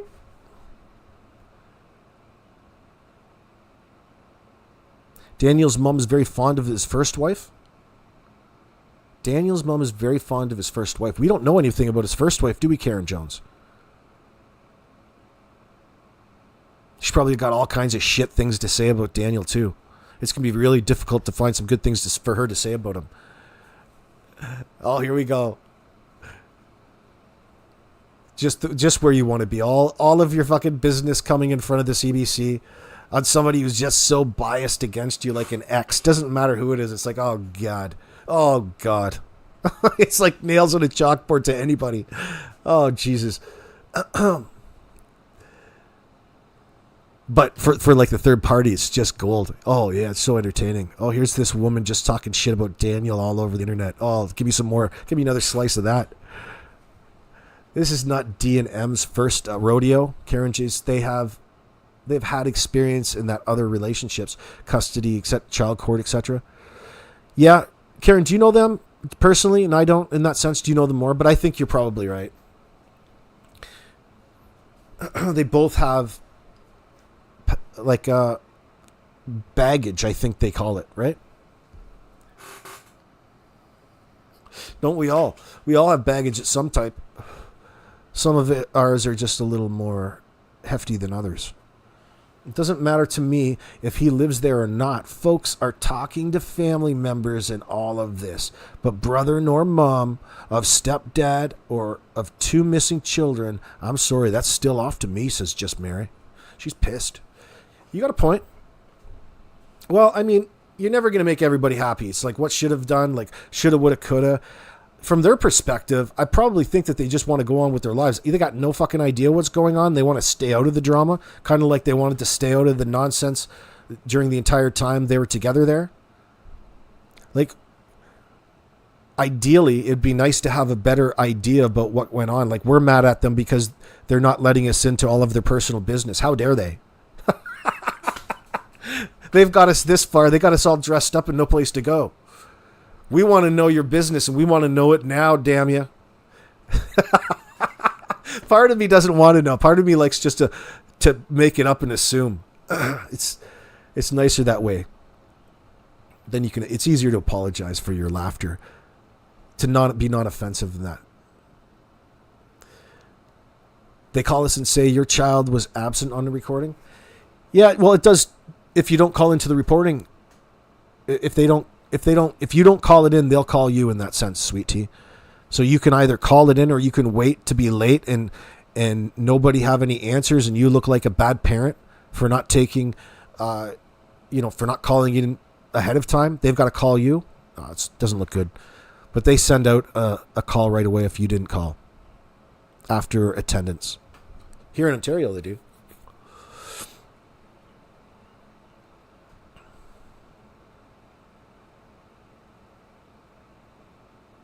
Oh yeah, if your kid wasn't checked in for school, or if there's something wrong with the attendance, you got to call right away, soldier girl. That should have been in years before it really was. But it's always been like that. So for the past, I don't know, what year is it? 18 years? She won't talk. She moved on and got a degree and now is working in the social housing sector. He cannot see his first kids. Okay, so Karen Jones is in my chat.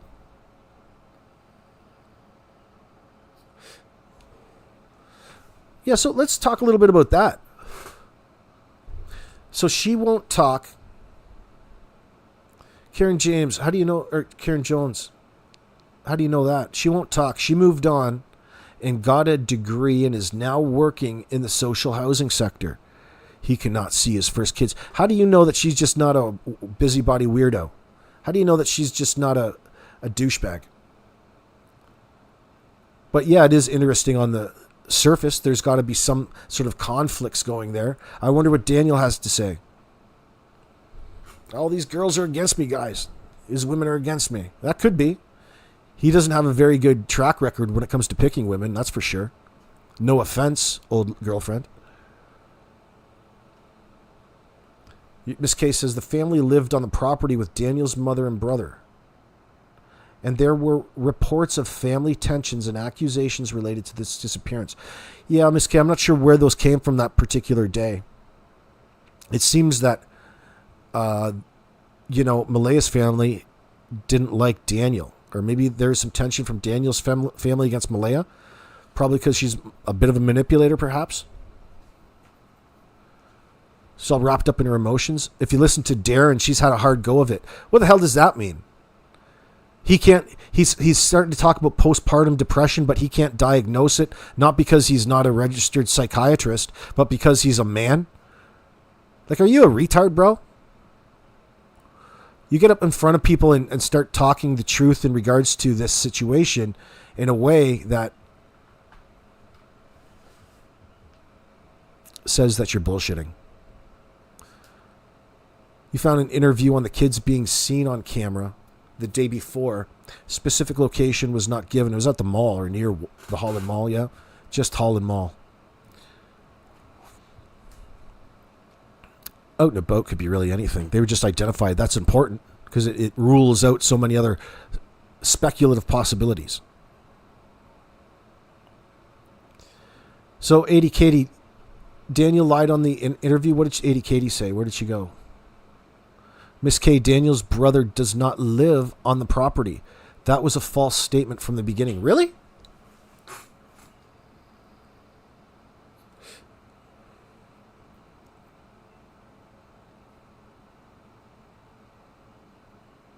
So Daniel lied in the interview, Katie. Somebody's lying about something. She is bona fide. Check out their marriage photos. Bridesmaids in a church. 2 small kids. Malehya broke them up by getting pregnant. Divorce falls. Oh, girl.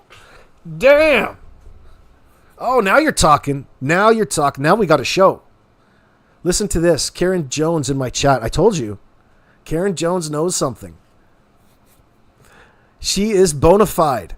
Or bona fides. Check out their marriage photos. Oh, I want to see them.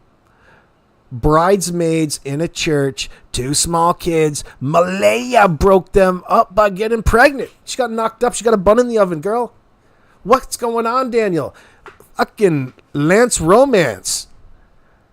What's going on? All these crazy, crazy nights, brother. These hot Halifax nights.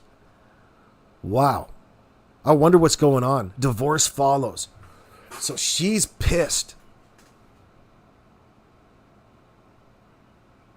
Maybe Daniel was telling her that he's working a hell of a lot more hours than he really was at that lumber mill. You think? Girl, I'm bringing home $100,000. I'm bringing home 100,000. 100K a year, girl. Why don't you get with me? Buying her all kinds of fake diamonds and shit. Telling her all kinds of things that she wanted to hear. And then when she found out, dude's a bit of a storyteller. He got his hours cut back. She's out. Not enough. You have nothing here. Our cupboards are bare. Daniel's father owns the land, but lets mom and brother stay on it.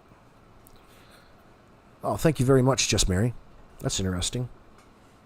It's a nice chunk of property. How many acres do they have there? Is land cheap? Is land cheap right around there? Asking for a friend.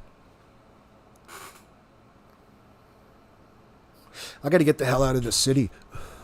I got to get the hell out of the city back into the country. I'd move out east. In fact, I was thinking about it. You need a neighbor, Daniel? Let me see. Fair enough. I just know in Ontario, one of the schools our kids went to, they had an answering machine. Probably not the same across province or schools. Yeah, it's pretty much standardized across all school boards. But I think that probably if you physically called into the front office, they would probably have an answering machine. I think most schools probably do. Because they're always on lunch, right? They're always on lunch and not answering. They're lazy as hell and they're not really. But they usually have a voice answering machine for internal stuff. So you're not wrong.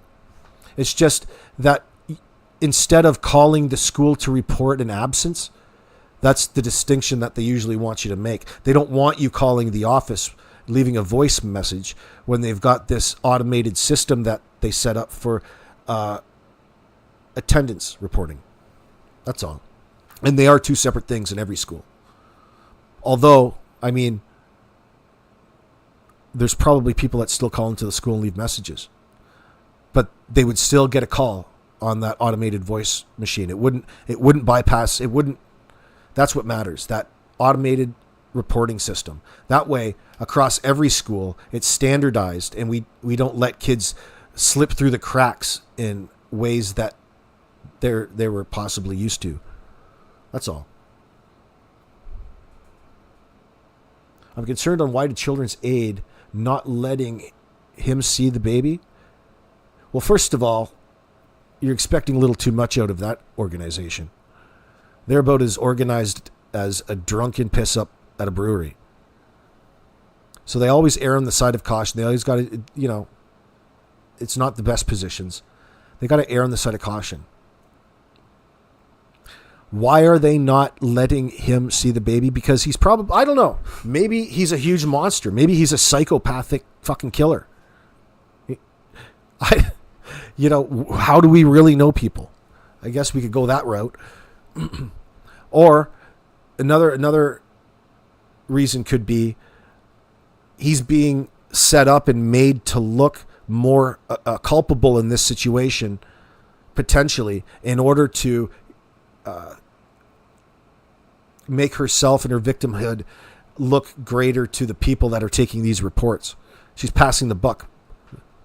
Victim blaming. She's putting the spin back on Daniel in effort to emphasize the necessity of going to this great length to get away from him. Even in her mind. It still doesn't make sense, but in her mind, I'm saying. Like, I'm expecting a big chunk of this is going to not make sense when we find things out. That's probably where things went wrong. Right? Very loose meaning there. Well, that is what Daniel's mother thinks. She really liked his first wife. So Daniel's mom... Yeah, I ain't saying nothing. In-laws, right? They'll say whatever. They want to keep the peace. Oh, they'll say some nice things, especially polite Canadians. Oh, I just could never think of that. Jenna, I gave her a piece of my mind. Who are you talking about, Sweet Tea? What are you talking about? I heard CIS was called to the homes months before. Yeah, that's true, apparently. Doesn't necessarily mean anything's going on. Daniel, by the way he was talking about it, apparently somebody was loose lips and he was there telling people stuff in a live chat, and Daniel acknowledged it, but it was false information being spread from some individual he thinks is making up and fabricating just to get the heat off of themselves. Does anybody remember that statement? That's a bizarre statement. Like, that tells me that there's all kinds of possible shenanigans going on in the background, and Daniel needs to elaborate on what that really means, in my opinion. What are you alleging? Like, we can get that somebody's making up shit about you. Does he know you? Well, how does he know you? Who is this guy? And let us sort him out. That's the good thing about the internet, Daniel, is that you don't have to defend yourself. There's going to be people out there that jump to your defense regardless of what went on. Because people are simple judgmental bastards. And sometimes it works for you, sometimes it works against you.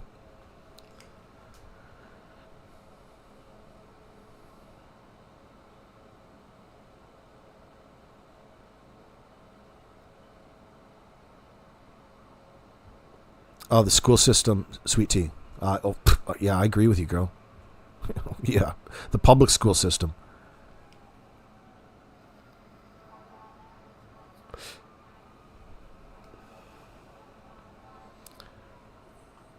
Bonnie girl, what are you saying? If their teacher at school doesn't like what they see with the kids, they will call.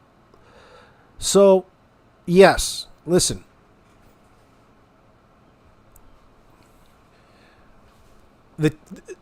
They're mandated in that sense, and it doesn't matter. It could be something that the kid said to you that makes you think the possibility a certain way.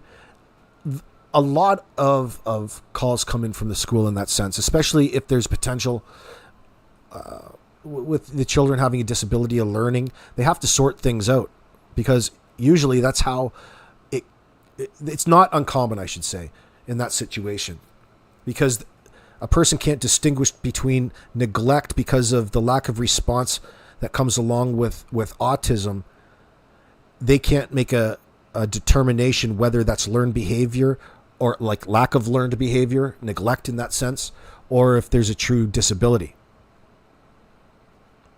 So if there's a question, they have to raise that question. It's up to the children's aid to go and then further investigate.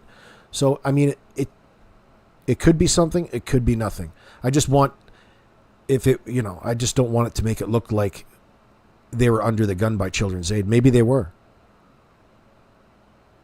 Maybe there's all kinds of, how people abuse by proxy in the background. Maybe there's an influx of calls coming in because of them gaslighting the situation, because of animosity in the background, suspicions, who knows?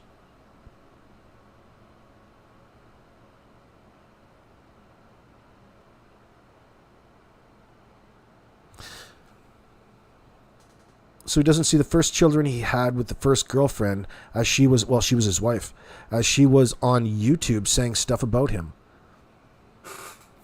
Yeah, where is this? You're telling me Daniel's ex-wife was on YouTube talking shit about Daniel? Well, I need to see this. I'm going to have to witness this myself. Karen Jones, do you think that his first wife just didn't want him around anymore, and Daniel is way too passive to fight her over it in that sense? Yeah, what are we alluding to with Daniel being iced out of relationships? Do you think it's something Daniel did? Is it Daniel's fault? Or is it the type of individuals? It could be, it's 50-50 in my opinion. It could be either or. It could be just nasty mummies, like baby mama drama. Or it could be the fact that he is, like, maybe it's just the type of girl he's getting with.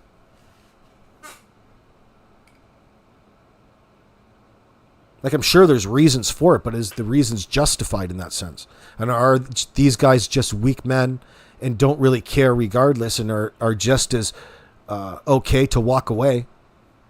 Because if you're okay to walk away and not be part of the kid's life, you may as well just legally give it full custody. Was there an actual dispute, a custody dispute in all of this? Like, why bring it all to court if there wasn't an issue in the first place? Why make it legal? Why relinquish custody? Why ice him out? We don't know that.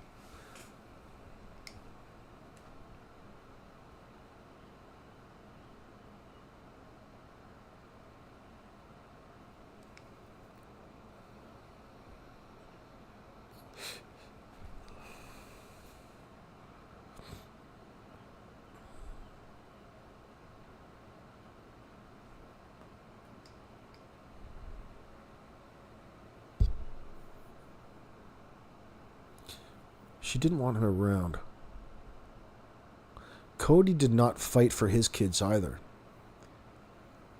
Maybe it's a male thing of a certain kind of male. You're using my words and throwing them back against me, are you? I get it. Yeah, that's a good point, Karen.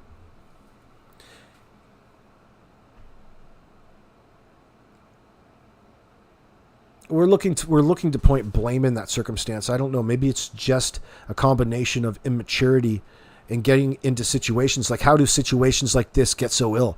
Like, how do you go from being happy and eager and making babies? One would think that you have a lot of hope for the future, but you also have to understand that it's a lot of work, and you know, it's not all peaches and cream necessarily. Are you willing to, go through the dips? Are you willing to build it? Are you willing to work? Because some people have it in their mind that a relationship should never, ever involve any work. It should just be so natural and magical that it comes without any uncomfortable or irrational nature.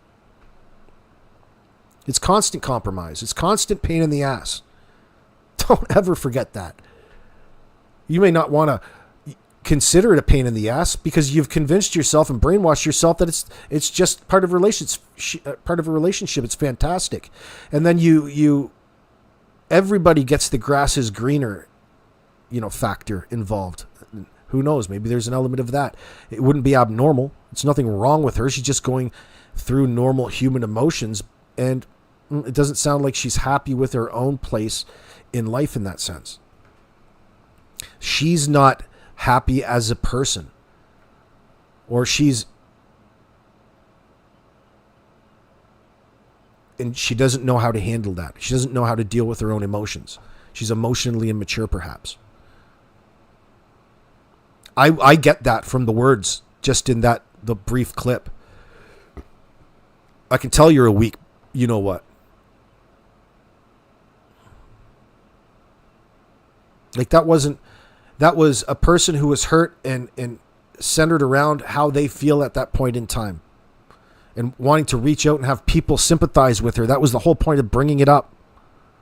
None of it had anything to do really with a legitimate situation and emergency.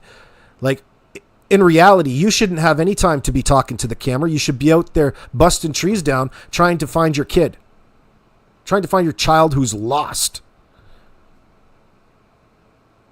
And you're sitting in front of a fucking camera thinking magical thoughts, hoping that they're somehow warm. How would these kids, what do they magically just snap their fingers and get goddamn outfitted out there? Snap their fingers and get a college education too, pal. That's weak shit.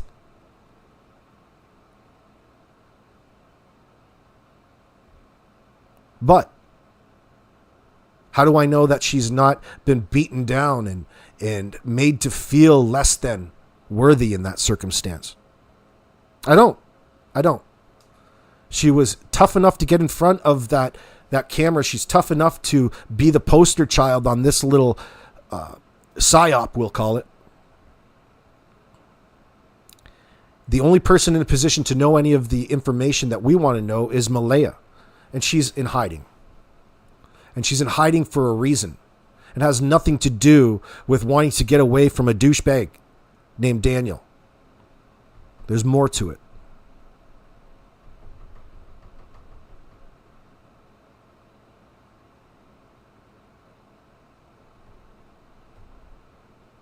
Let's make a baby and all of our problems will be over.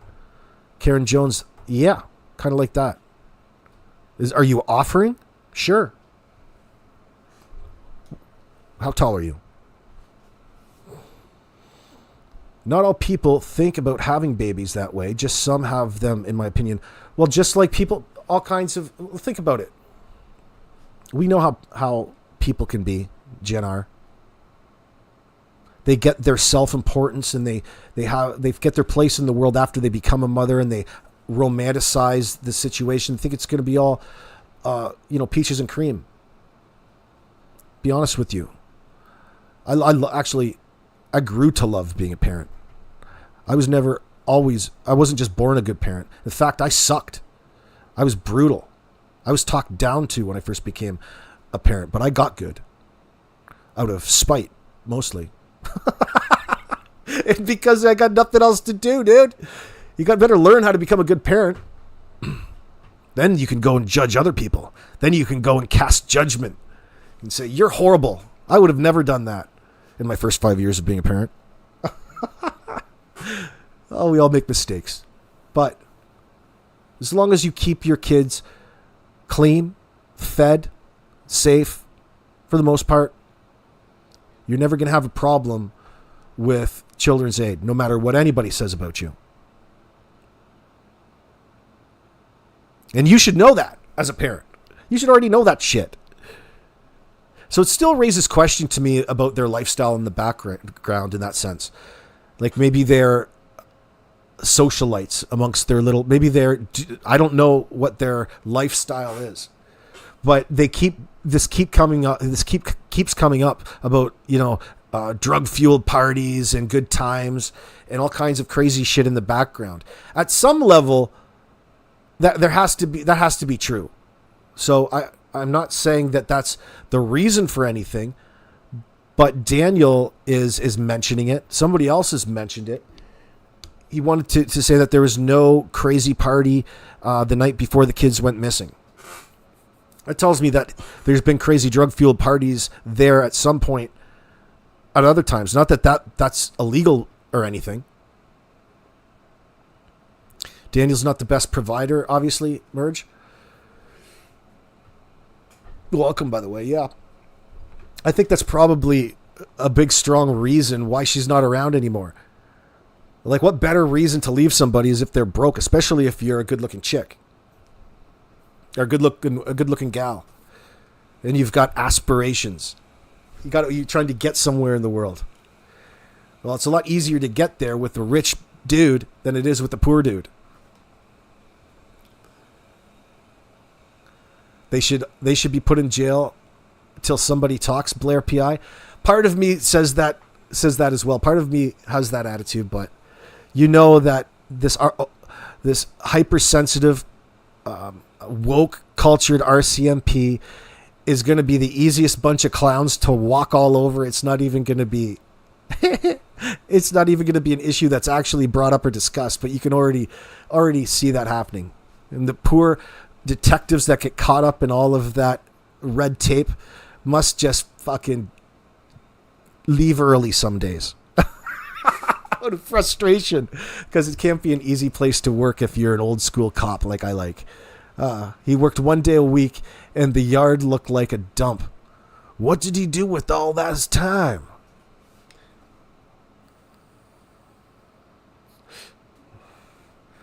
I don't know. Marge. He worked 1 day a week and the yard looked like a dump. Well, it was springtime. It was just thawing out there. It didn't look too bad, actually. It just looks like a camp, like she said.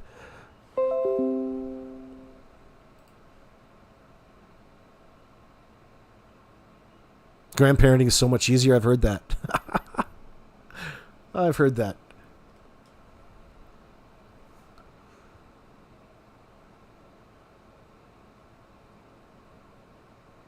Yeah, Mary, you're still suspicious of Daniel? Sorry, but watching this play out, I still feel Daniel knows more. Why is that? Because he's admitting that he does? He literally said that he knows more. That he doesn't want to step on the woke culture at the RCMP. That's what he's saying. He doesn't want to interfere. I want to be a good boy in the RCMP's eyes.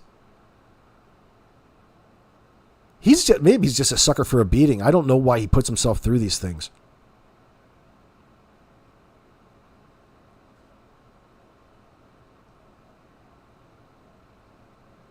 Patricia Burns says, that home they lived in was a proper shithole. And part of being a decent parent is providing a decent place for them to live. Yeah, well, that's what... Look, those old places look like that after a while. You could have got some paint, I agree. He could have made it look... He could have put in some effort. He probably comes from the fact that he doesn't technically own it. His dad owns it. So who's going to exactly pay for the paint? Who the fuck is going to pay for the wood? Right? Who's going to pay for all of the upkeep when he's only working, 1 day a week? So you tend to procrastinate, I would think, a little bit. He's got old appliances, mattresses, etc. in the children play area. That's nasty, Merge. I didn't see any pictures like that. Have you seen? Have you been inside? First of all, I don't know if I could live in that trailer. Maybe alone. Kids would drive me nuts in that trailer. Kids would be playing outside a lot, I'll tell you that much. Get out and do something. Get out and chop me some wood, kids. I'll be forcing heavies around there. I'd be working a sweatshop. Not.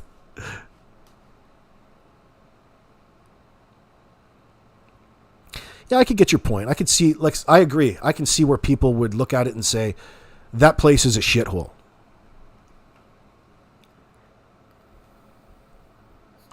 But I've seen worse. I've seen a lot worse than that. It would depend, like, was it unsanitary? I don't know.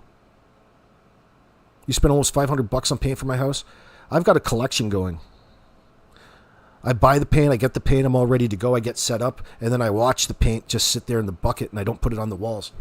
That's how I procrastinate a lot of times. I got everything ready to make myself feel better that it's almost getting done. Then I'll go and put it on the wall. I've made myself feel like I'm putting in the effort. Oh, shit. But then when I get painting, I can't stop. Are you like that too? Tore myself away so I can go paint. I'm going to do that to my daughter's room. Just do it. So I got painted 3 walls, and then I half painted the 4th wall. But thank God the 4th wall isn't the one that you see when you first walk in. So it's like, I can stay like that. I'm happy. It's abstract. What a lazy bastard. Sometimes it just can't be asked.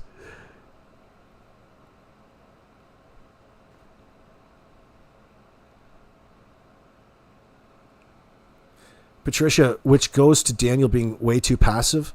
In fact, he's adult. I kind of get that a little bit too. How did it feel? Good. How did it feel passing the fucking lie detector? Oh, it felt good. I'd never heard anybody talk about a polygraph exam in a missing children's case that way before.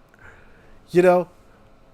Like, could that be part of the things that we're not seeing? Like, they're taking this polygraph to be a completely different thing. I guess they only know the things that they talk to investigators about.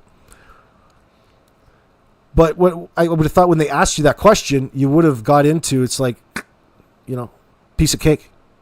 Didn't bother me one bit. It was like 30 seconds in and out. Fuck, it was like it was a scene from Alien or something, the way he described it. It's just all theater, brother. It's not actually telling if you're lying or not. We all know that you're dumb. You can be too stupid for these polygraph examinations. If you're in there and you say that you're all excitable and all amped up and nervous about things, haven't you just kind of spilt the tea? No need for the test. You're just thinking maybe Daniel was going to get rid of all of them, and she and baby escaped him. Karma mom, that's a cool thought. I was just thinking maybe Daniel was going to get rid of all of them, like some weird freak horror movie, and she just narrowly escaped by calling 911. What, he was talking in his sleep, was he? He was having these vivid dreams of familicide or something. That is definitely a possibility, but I don't know where that falls on the likelihood. Maybe. Well, how do we know? So easy to get away with lying nowadays in front of the camera. Nobody's there to hold you accountable. Like, what does it matter when we little guys out here say you're full of shit? Nothing. Doesn't matter. They don't care. It's a channel advocating for kids. B4B means those who have kids purely to get the benefits. Oh, I see what you're saying, Nor.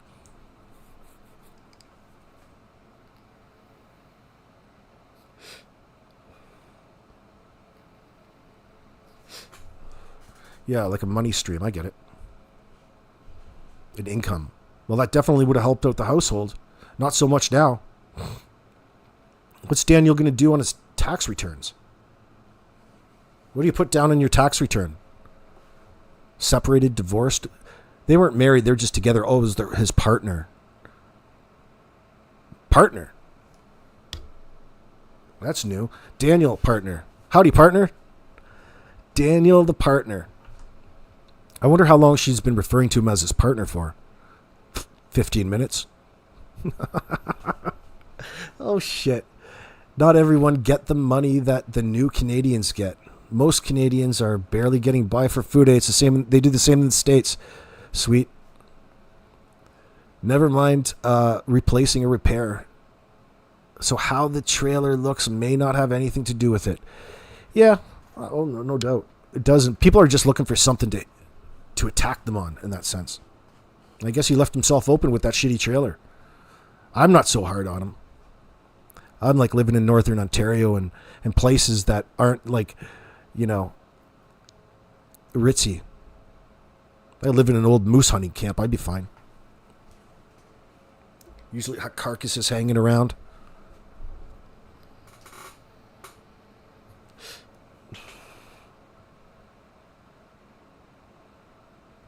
Let me see here.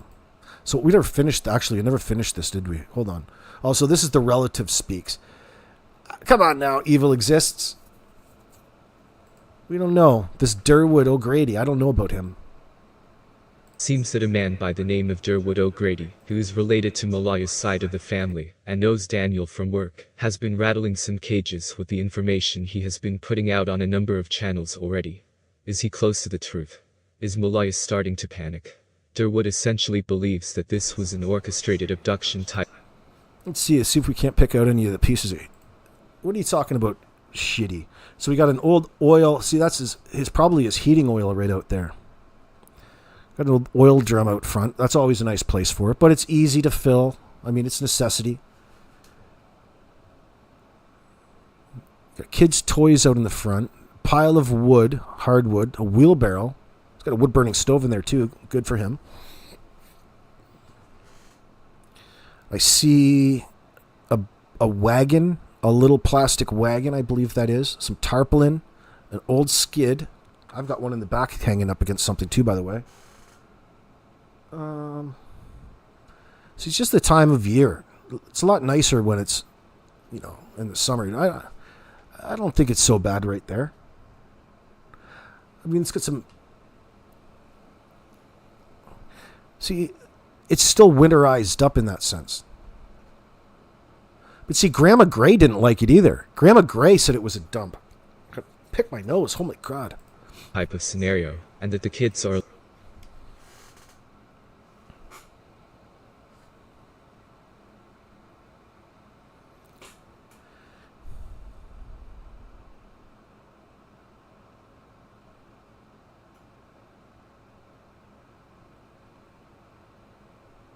Looks like a dude lives there, to be honest with you.